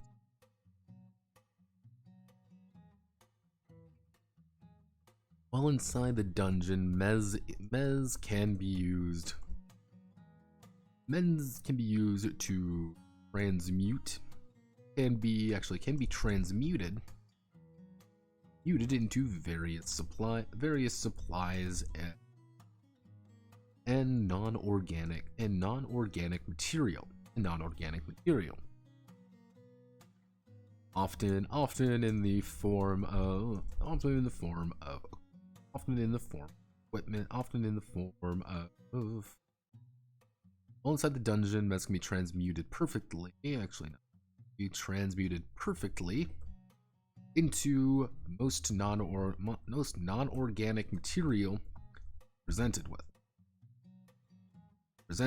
solidifying and becoming whatever it wanted to be, and becoming whatever it was. In game terms, when taken outside the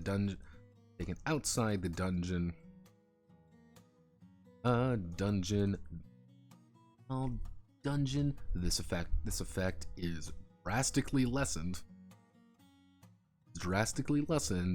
But Mez presses are able to force Mez to become new metals, new raw metals, or any other kind of good, any other kind of metallic, or what would be like, or it's non-organic. Let's see, being a new metal and any other kind of metallic or stone substance.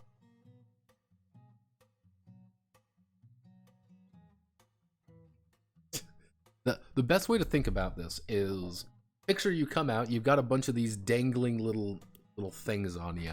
They aren't very big, but they're they weigh a little bit. You know, it's going to be difficult to kind of carry a shit ton of them. But you come out and you say, okay, well, you're an adventurer. You go to the Mez Press guys, or you go back to your adventure hall. Let's say adventure hall. You go back to your hall and talk to the dealer. And the dealer is like, okay, how much do you got? You put everything out on the table. He counts everything up, being like, okay, this is gonna net you 150 gold. You know, he pays you. He goes back to his store with this new Mez, puts it in the press, and he might have a platinum bottom to it. He might have a iron bottom, a steel bottom, and then he presses it. He lays it there for about a day, and when he puts it up, he's got a solid slab of whatever the fuck he wants. If he wants to put it in to make it look like something, he can do that. If he wants just raw material of something, he can do that. You can pretty much make anything you fucking want with this, but the only exception is gold. It does not work with gold. I should say raw metals or any other kind of metallic, bar gold, or stone substance. Pretty much what this means is, hey, we can make iron out of nothing. Effectively, it's like, hey, we can make steel out of nothing, and now I have just a steel bar that I can do things I need to do with steel now. It acts as steel. It is steel. It's perfectly refined. Hey, we have platinum now. We can use platinum for things. We have electrum. We have copper. We have all the effectively in vastly easier quantities. And so someone can effectively destabilize the economy with things like silver, for example. Silver isn't worth much because you can replicate silver perfectly. Why can't it make electrum and not gold? Because gold is people know gold more. The basic idea behind it is gold is sacred. Something weird about it does not like gold. It does not want to change into anything resembling gold. Can eventually you make something gold with it? Maybe. But it just doesn't like gold. That's the goal. That's the joke.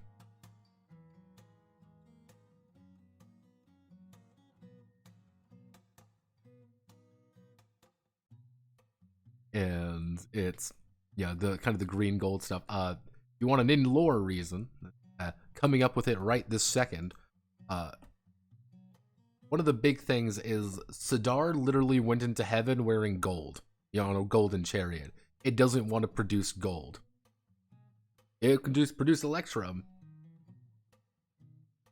You can see it turning to silver. You pressed it with gold. Yeah, we can do something like that. It's pretty much, it's kind of that idea of like, it doesn't like gold very much. Like if you try to like press it with just raw gold, it's not gonna work. Can you do it? Yeah, just complicated. Why would I want to have like make a third substance that's more complicated when I can just have free platinum? If you want to go into that, sure, go for it. And I don't really care. Bar. Actually, you know what? Just because of that, bar gold or electrum. Yeah, there we go. I don't have to think about it anymore. Actually,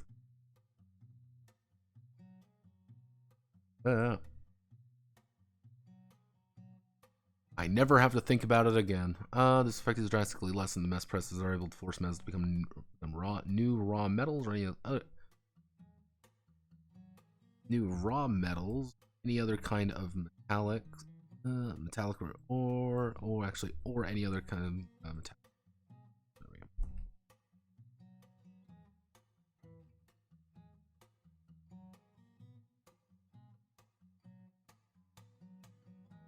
Yeah, platinum isn't useful.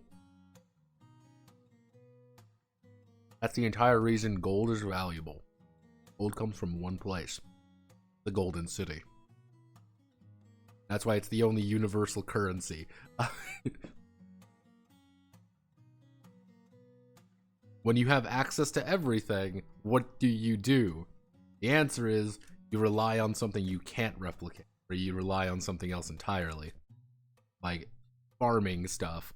Because yeah, we want to be really, really precise here. If I really wanted to go into like currency autism, it'd be like the desert dwellers technically have paper currency. They make it from linen. Or they make it from leather, effectively. and they make from leather and linen, they back it by herds. If you give them a little five note, that's worth 5 goats. You know, if you give them a 20, that's worth 20 goats or 1 muffalo. That's how they back everything. You go to another place, they back everything by plants, by food, by things that they can't naturally, things that require labor and time. Metal is super easy to get a hold of. To the point where, again, you've entered you're effectively entering a proto-industrial revolution, because, hey, we can make this. The only issue is fuel, because you need wood for fuel and you need coal for fuel. It doesn't produce that very well. There's one exception to that, is when you burn it. Let's see, mass to become new raw material. In game terms,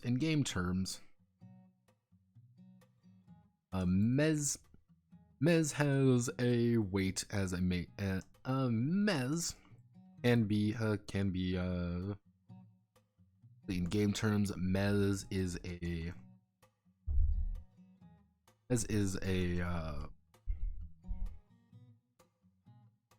supply good. Mez is a resource that can be found in the dungeon. Mez is a resource that can be found with the dungeon. It stacks up to 20 with weight 1. Stacks up to 20 with weight 1. At any point, a keeper may with a let's see, at any point a keeper may spend mez equal to the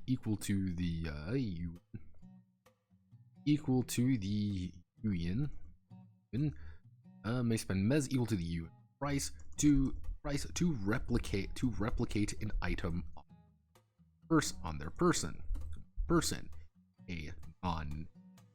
A non-organic. Let's see. You and price to replicate a non-organic item. Non-organic item outside. Mez can be sold. Mez can be sold to a variety of individuals for around 1 to 5 UN apiece. So if you go in there with 20, if you come out with 20 pieces of mez, congratulations, you made 100 UN. You made 100. You might make 100, or you might make 20. Like, this is how the adventurers eat. This is their job. They harvest this stuff, they come out, they sell it. That's their job. To a lot of people, in the setting anyway, an adventurer is about on par with a farmer. Except instead of harvesting crops, which are useful and we can eat, you're a layabout who goes into dangerous places, kills a bunch of things, and probably will die. But hey, we get to have cool shit because of it. 1 to 5 UN apiece.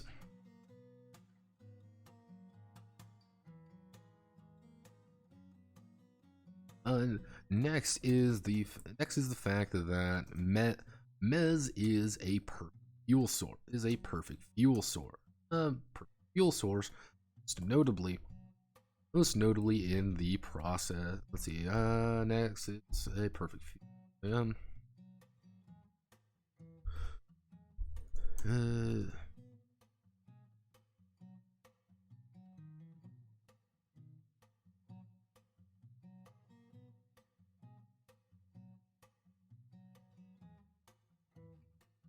we go. It will harden and be useless. Next is the fact that mez is a perfect fuel source, most notably in the process of alchemical works. most notably in the alchemical and industrial. Mez burns hot and long, allowing for most industries to cut down on fuel costs. And manpower forges and supplies. Alchemists can also use mez to kickstart various potions and substances which would normally require. Let's see. Alchemists can use mez to kickstart various potions and substances which would normally require weeks to process within a day. Almost every kind of industry has been influenced by the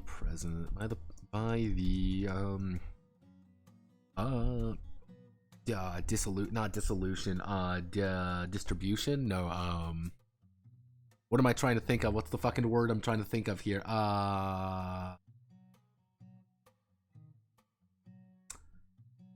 What's the word I'm trying to think of? Trying to think of a word here. Distribution, is that it?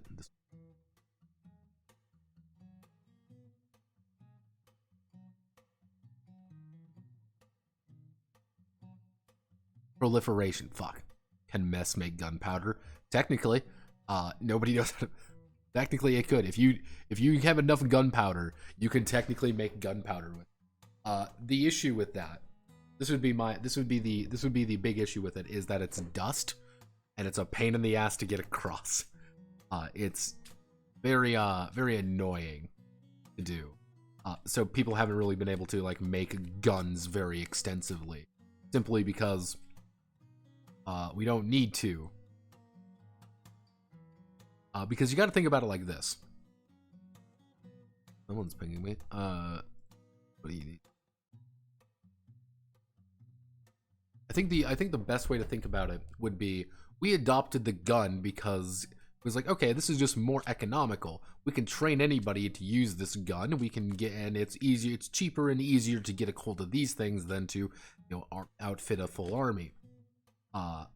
You don't need to do that really right now, because you can get iron weapons pretty fucking easily. You can get steel pretty easily, all things considering. And you can get outfitted for effectively pretty cheap. That means anyone can become an adventurer. So gunpowder isn't really, the desire for guns aren't really that big, because it's like, oh well, we don't really need it because we've got all the shit we need. That'd be kind of my argument for like, why aren't guns in the game? Because they aren't there. Would you be able to find fireworks? Hell yeah. If you want to have a fireworks show, blast off. Everyone uses it. No one's really thought about using it for guns yet. Because why would we? I would say cannons could probably exist pretty easily, but that's still a lot of time and effort for a big fuck off gun that we can shoot like twice.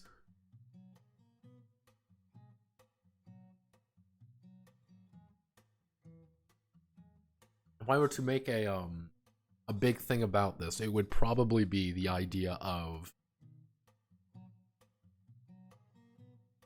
I would make the idea that you are like, everything here is right on the cusp. It's right on the precipice of things getting really bad or really funny. But that's not your problem. It really isn't. As keepers, not your problem. Your problem is to kill kill industry, because that's one of the problems. Is, as a keeper, your job is to go into these dungeons, kill the echo, and then leave. You kill the echo, mez is no longer produced for months on end. It might be a few months, it might be a few weeks. No more mez will come out of that dungeon, and that means alchemical works stop working. The forges stop going. the presses stop. An entire town can die pretty easily by you showing up. But so you have a very, like, it's a lot more like, yeah, thank you for, showing up and saving us. You've ruined us all economically, but, we're not dead. That's cool, I guess. Ooh.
All right, let's keep going.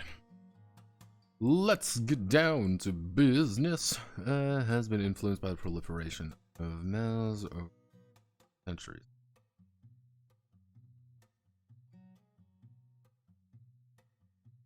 Let's see. In game terms, if there is a mez deficiency, a mez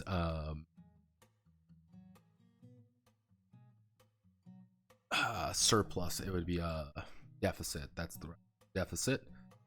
If there is a deficit, if there's a mez deficit,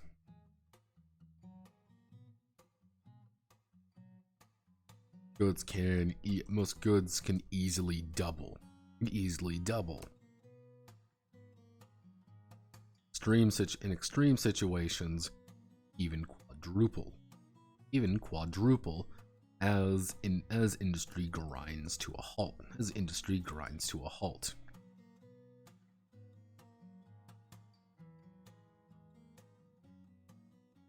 Towns rely on the dungeon. To continue their existence.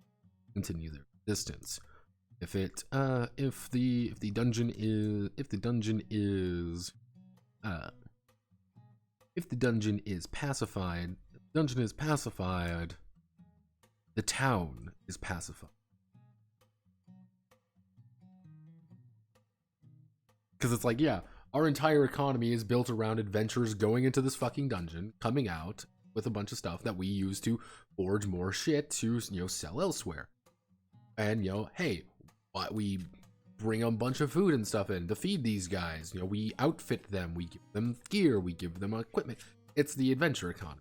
Like one of those things, like the perpetual cycle of comes in, money goes out. If the dungeon is pacified, the town is pacified.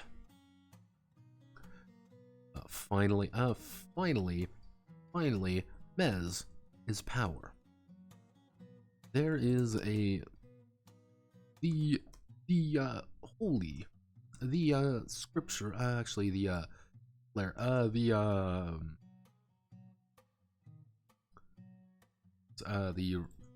theological, that's the theological explanation for this phenomenon.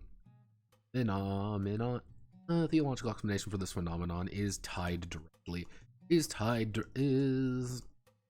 to Sadar. Due to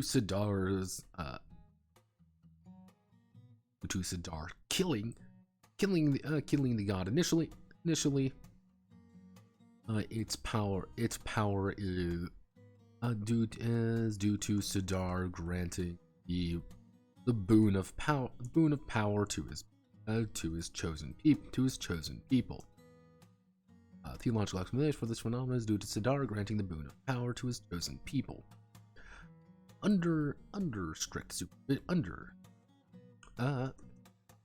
Mez can be brought directly to a Sadari's temple, and the presiding priest may perform a ritual, may perform a blessing of Sadar's grace, transferring, breaking down the mez, and granting power to the individual, granting power to the individual.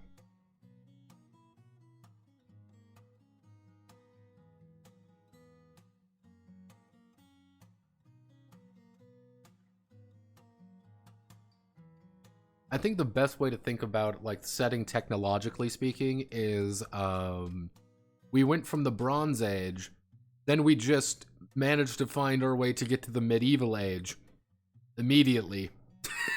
We skipped the tech tree a little bit. It's like you have some of these like vaguely Bronze Age ideas. Like technically Sadar is just Gilgamesh. We legitimately worship a hero god. We worship a hero god because he's the greatest thing ever. Yeah, we just skipped the tech tree. We skipped the Iron Age because we were able to do things just faster. But it's one of those things where you have people like the Desert Dwellers. The Desert Dwellers usually don't deal with that shit because they don't really focus around dungeons. They wander. That's their entire thing. They don't really kind of set up around dungeons at all.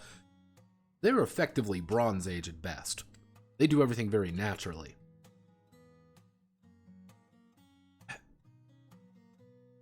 Neolithic? Oh, you want Neolithic? That would be, well, here... Neolithic must be hard to build. I ended up doing one called Project Grug. Project Grug needs to get a Redux one of these days. That one's even, I would even say pre-Neolithic. As it's... You're literally monkey. You're effectively a step up from monkeys in that version, in that game. And it's like, but that's also the game where it's like, yes, you need to build a stick that can hurt people. How do we do this? Like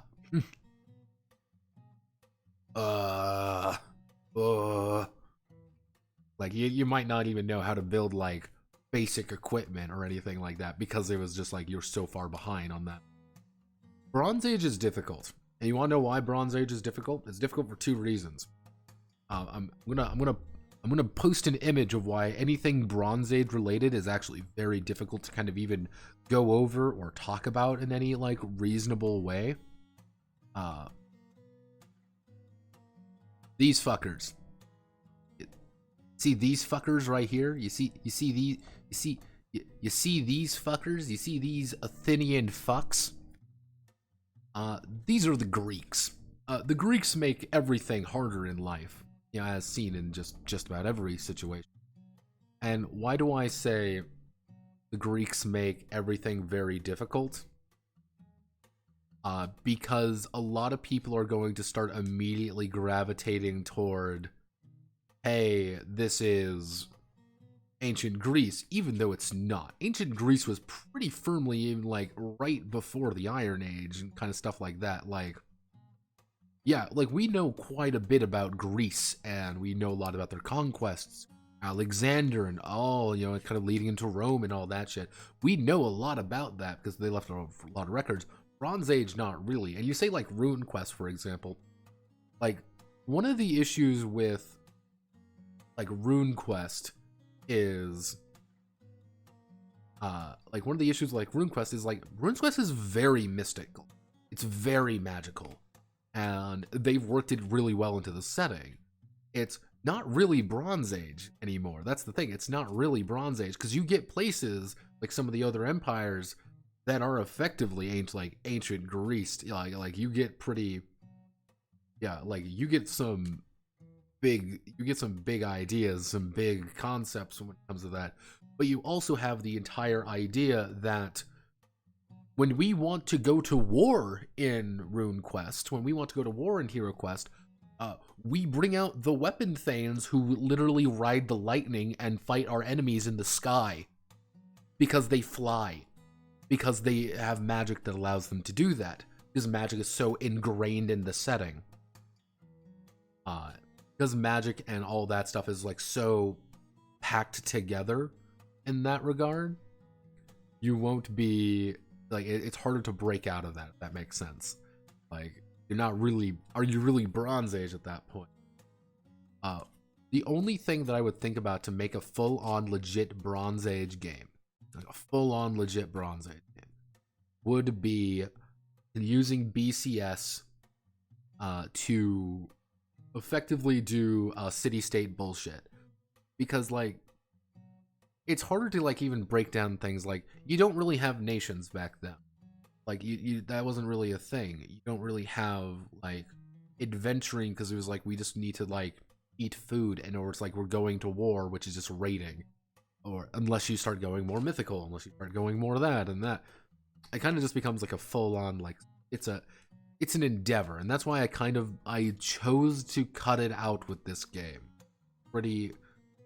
I made the call to say I can't do the Bronze Age aspect because I don't know enough about the Bronze Age to make it work relatively well. So it's like, let's just kick it up a notch and be like, it's vaguely medieval, but it also have some of those more like Bronze Age-ish tech. People simulator. Yeah, but again, we don't really know anything about the sea. We don't really know anything about the sea people. We know that's what they are called, the sea people. You know, sea people simulator. You would need to, if I were to do something like that, I would need to build the game deeper around it. Like I would need to build a game more closely based around the idea that you are a roving band of murderers and raiders. You aren't really tied to any one place, but you have to manage kind of more broader concepts. It's like, yeah, it's not really about you necessarily, it's about the raid, it's about the group, about the sea people, not exactly the sea person. That makes sense. That's kind of one of the I think that also kind of goes down for like Neolithic Age, because we know very little about the Neolithic Age, and a lot of it was, okay, go on a hunt, go do a thing. We don't really know any of like the bigger dramas and stuff of it. But if you say, hey, we want to have a big drama about ancient Greece, then yeah, you can add in things like that. Hey, we want to have like a big drama about, you know, medieval times. We got that.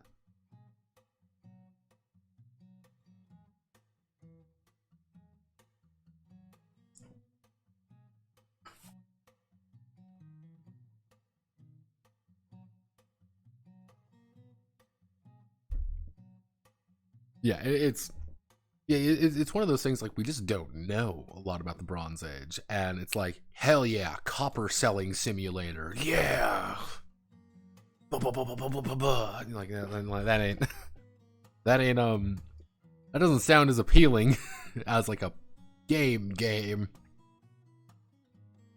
Let's see. Theologia, perform blessing of Sadar's grace, breaking down the mez and granting power to the individual. Granting power to the individual. Now, of course, there are less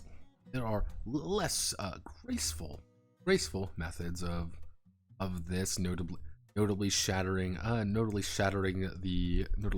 mez in the hand. Shattering the mez in the hand. However, this is considered to be the theologic. However, this is not considered to be ideal, as it brings on dungeon madness. Actually, what would be it brings on? Oh yeah.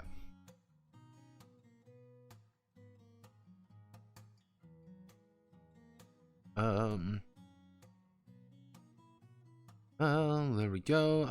Inanna, yeah. Iana's madness. Iana's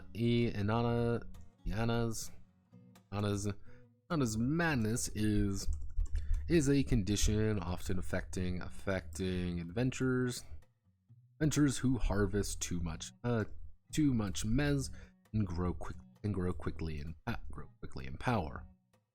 They become sick when outside of the dungeon, and many report of hearing voices inside of them. Going too deep.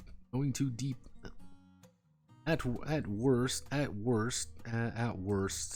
will those afflicted will enter a dungeon and not return.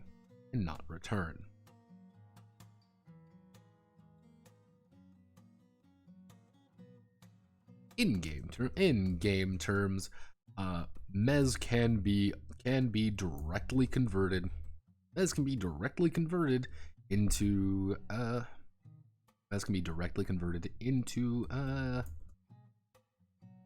how do we want to word it? It would be not experience points necessarily. It would be actually, in game terms, Mez can be directly converted into experience points. That's just kind of the name so far. Mez can be directly converted into experience points, allowing the keeper to increase their power.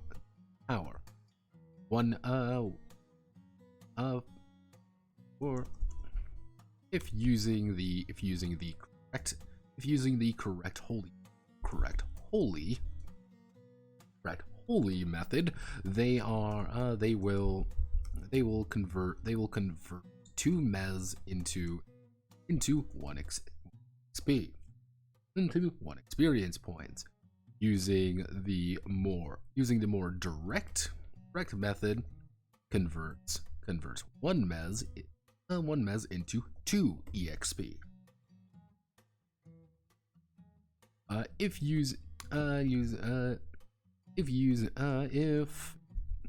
the keeper uses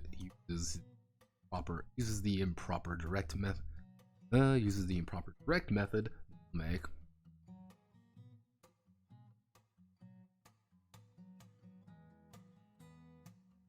we want to go here. Proper direct method. They will make a soul. They will make a soul save. They'll make a soul save 50 and a stability save.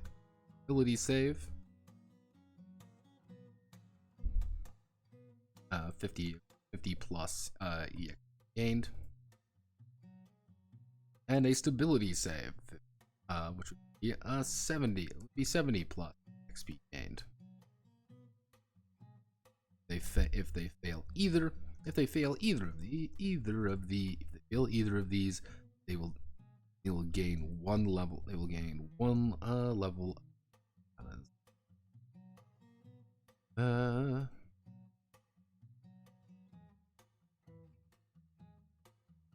And they will gain 1 level of Inanna's madness.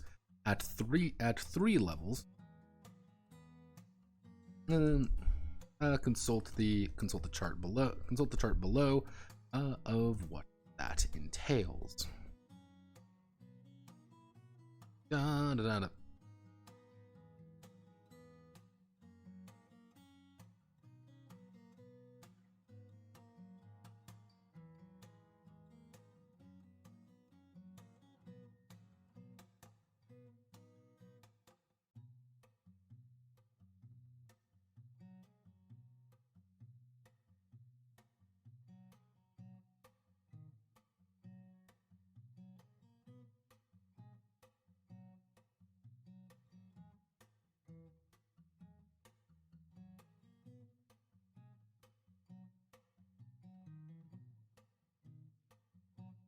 You go fucking crazy.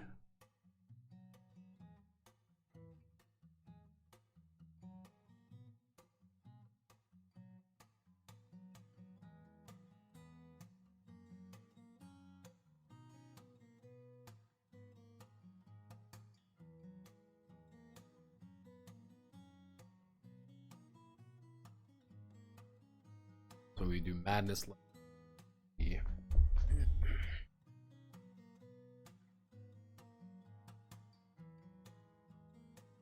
This would facts.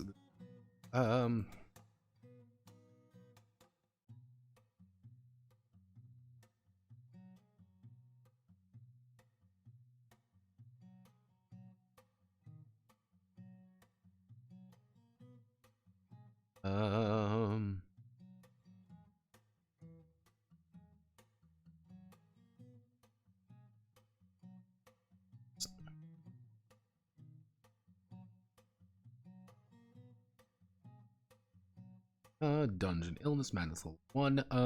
None effects. Actually, roll above 0. None. Madness level 1 effects.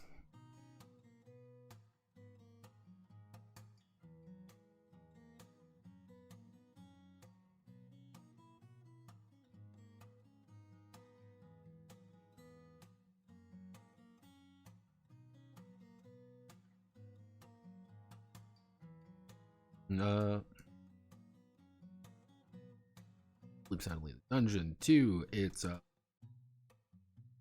2 days. It would be actually 1 month.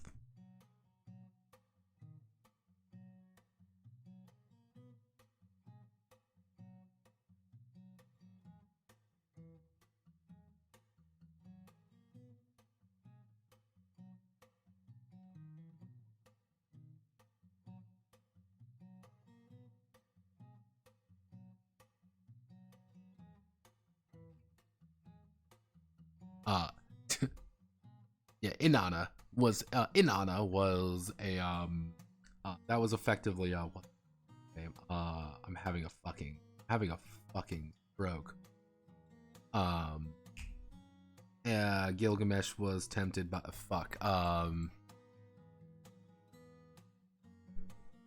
Ishtar. Ishtar and Inanna are technically the same thing. I was like Rin, like it is Rin, but that's a completely different one.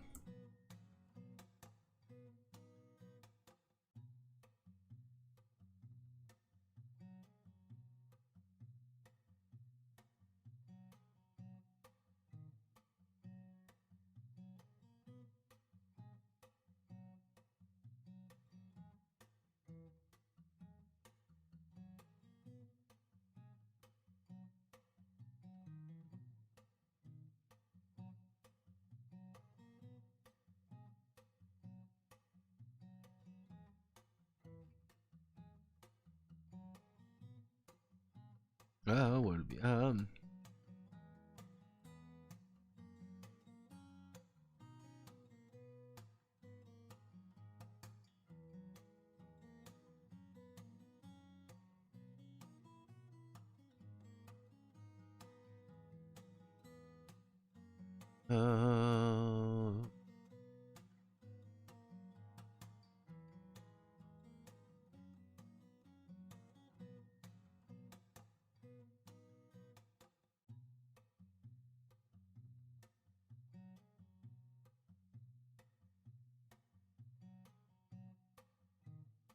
I'll lose prayer permanently. Actually, no. You use permanently, so you pretty much what this effectively means, instead of having 5 uses of each prayer, you're only going to have 3 uses. Then we're going to have 4, which is going to be after 3 days. You're going to dungeon illness is going to set in.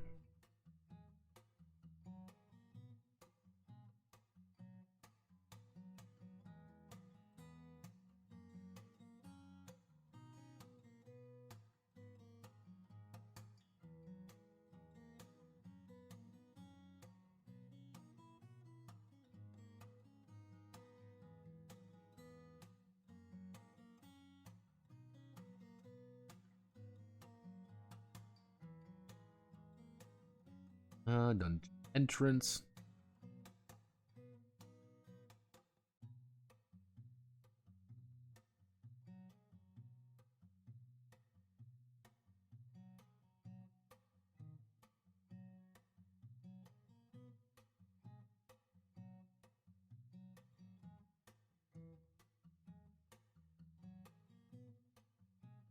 The keeper with their voice outside of the dungeon, leave the entrance, begin seeing the dungeon itself.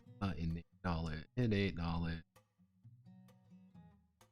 Where Mez is in the dungeon. And must make a terrific fate check, I believe. Terrific fate. A horrendous fate. How can I forget? And must make a horrendous fate save. It must make a horrendous fate save. 85.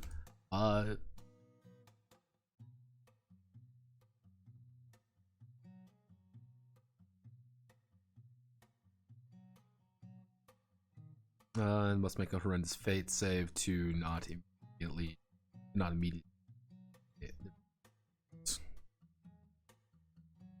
Six.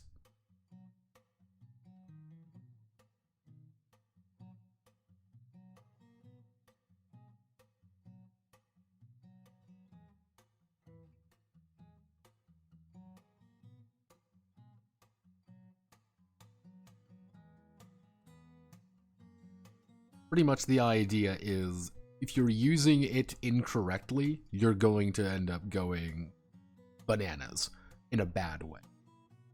You're not gonna, like, something is very wrong, and I want to kind of like reinforce that constantly. Something's not right here. Suffering from there's an effect going on. Dungeon illness takes place after a set amount time after exiting a dungeon.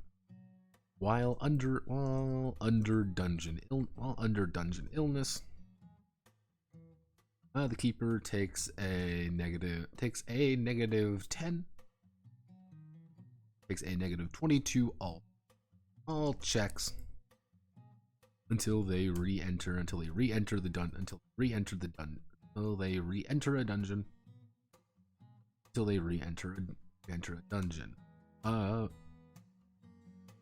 Only way to actually medicine.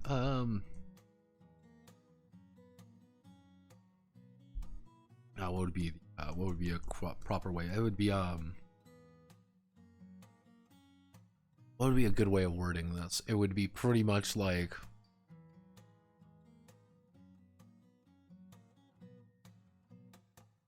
black water potions. Black water can be used to mitigate this effect temporarily. Mitigate this effect temporarily. For 24 hours. The only way to clear madness is through deep prayer and undergoing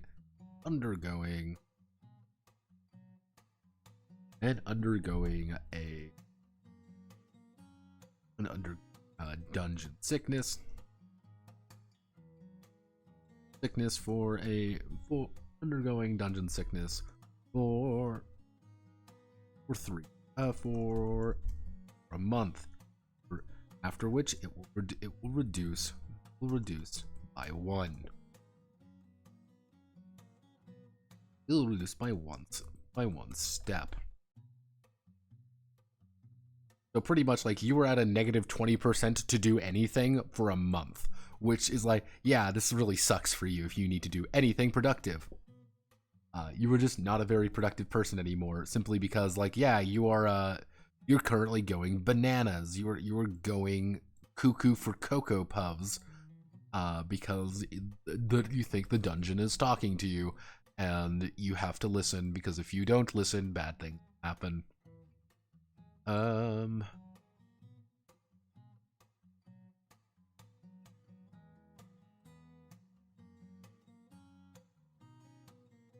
While you're there, delete column.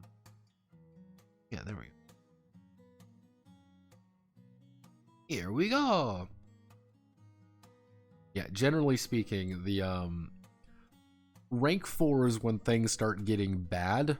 Rank 5 is when you're getting a little bit fucky-wuckied, and you're becoming a liability at 3. Like you become a liability after about 3, 4, 5. You're like, okay, this is pretty bad. Like, you're not doing too hot. After that, like dungeons.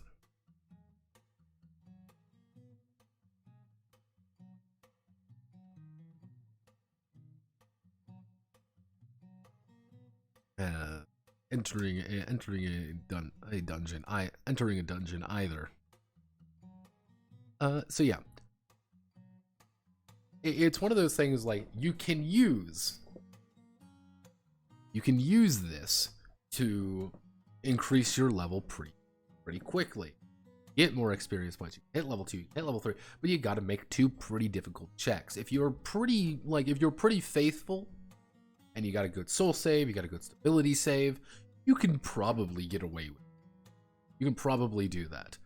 It's if you can't, however, if you don't have a very good one of those, you're going to start falling for it a little bit harder. And it's...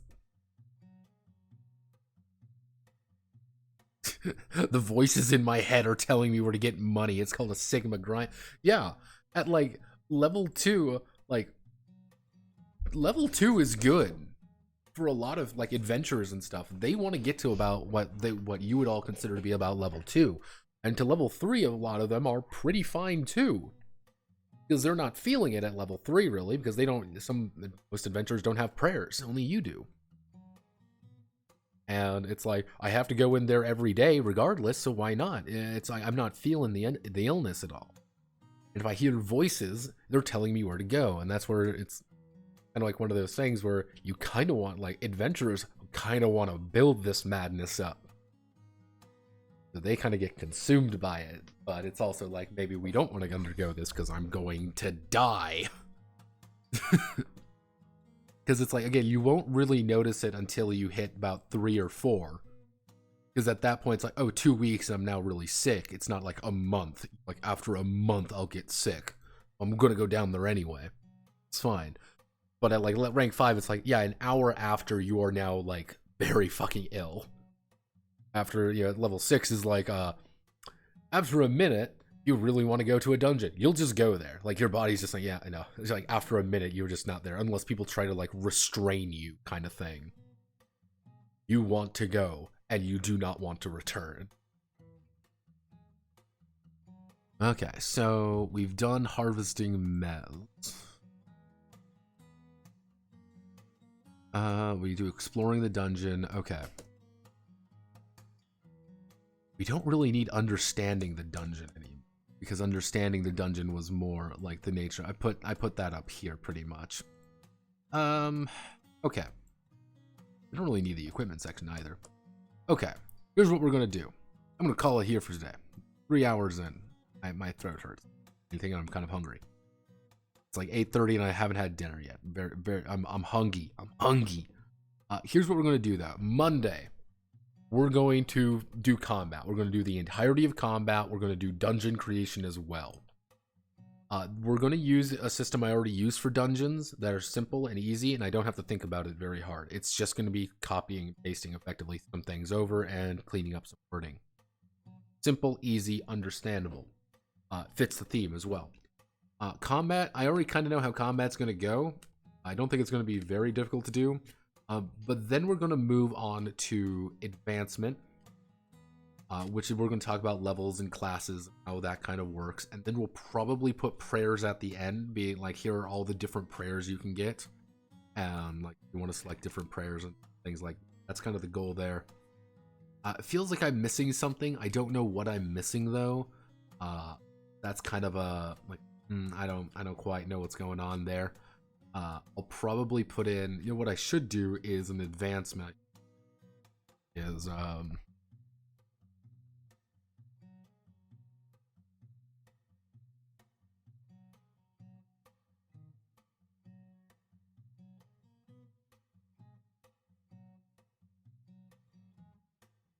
kind of more talking about in the advancement section about the nature of, is like how I want it to be is, hey, I have a, like, oh, we go into the dungeon, I find a magic sword. Finding a magic sword is actually very important because it's technically not a magic sword, it's a mez sword. You found a sword that was created out of mez and has this mystical property to it. You bring it out and suddenly you have this there. It's real. It's a real physical entity. And it's cool. Like that's neat. I want that to be kind of cool because I think prospect. I'll probably double check to make sure that some things are fine. Like making sure that like technically potions fall under the organic materials. Like you can't make potions in the dungeon unless you have an alchemical set. That's like one of the big things. Unless you have an alchemical set and proper supplies. You can totally make some. You can try to brew some fucking potions and like rapid fire vials of shitty potions down there if you really. Not the best idea, but you can. But like kind of just some basic stuff in that regard. I'm feeling pretty good about it. The hump currently, if things go according to plan, we'll get done on Wednesday. That's the current tentative plan. I want to get done on the 11th. If we spent the 9th, combat, dungeon creation, probably start the first bit of advancement depending on how fast that goes. Cool. Then the 11th we grind out the rest of this game and done. And then we start on whichever one, which will be announced tomorrow. Fun fact. Go do your last votes if you haven't already. Next week videos. Don't know about the videos for next week. Currently, what'll most likely occur is if I go to the Blanca. If we go to the notice board, most likely what'll happen is I'm feeling that we will either we'll do the Clooney saga. That's one by itself, or we'll start doing some of the ones I meant to do, such as Briars and Burrows, for example. I might also do, because I'm super fucking far behind on detoxes. I will probably end up doing a detox next week as well. It's probably going to be Sanguine Knights and Terrible Curses. There's like 3 other fucking commission ones I never did. I just need to rip through all of those.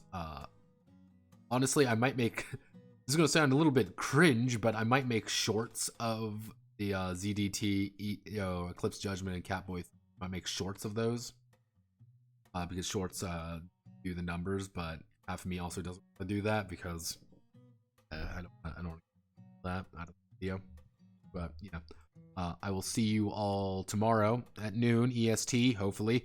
Don't fall asleep. We will be doing the Chrome Case of Cyberpunkers.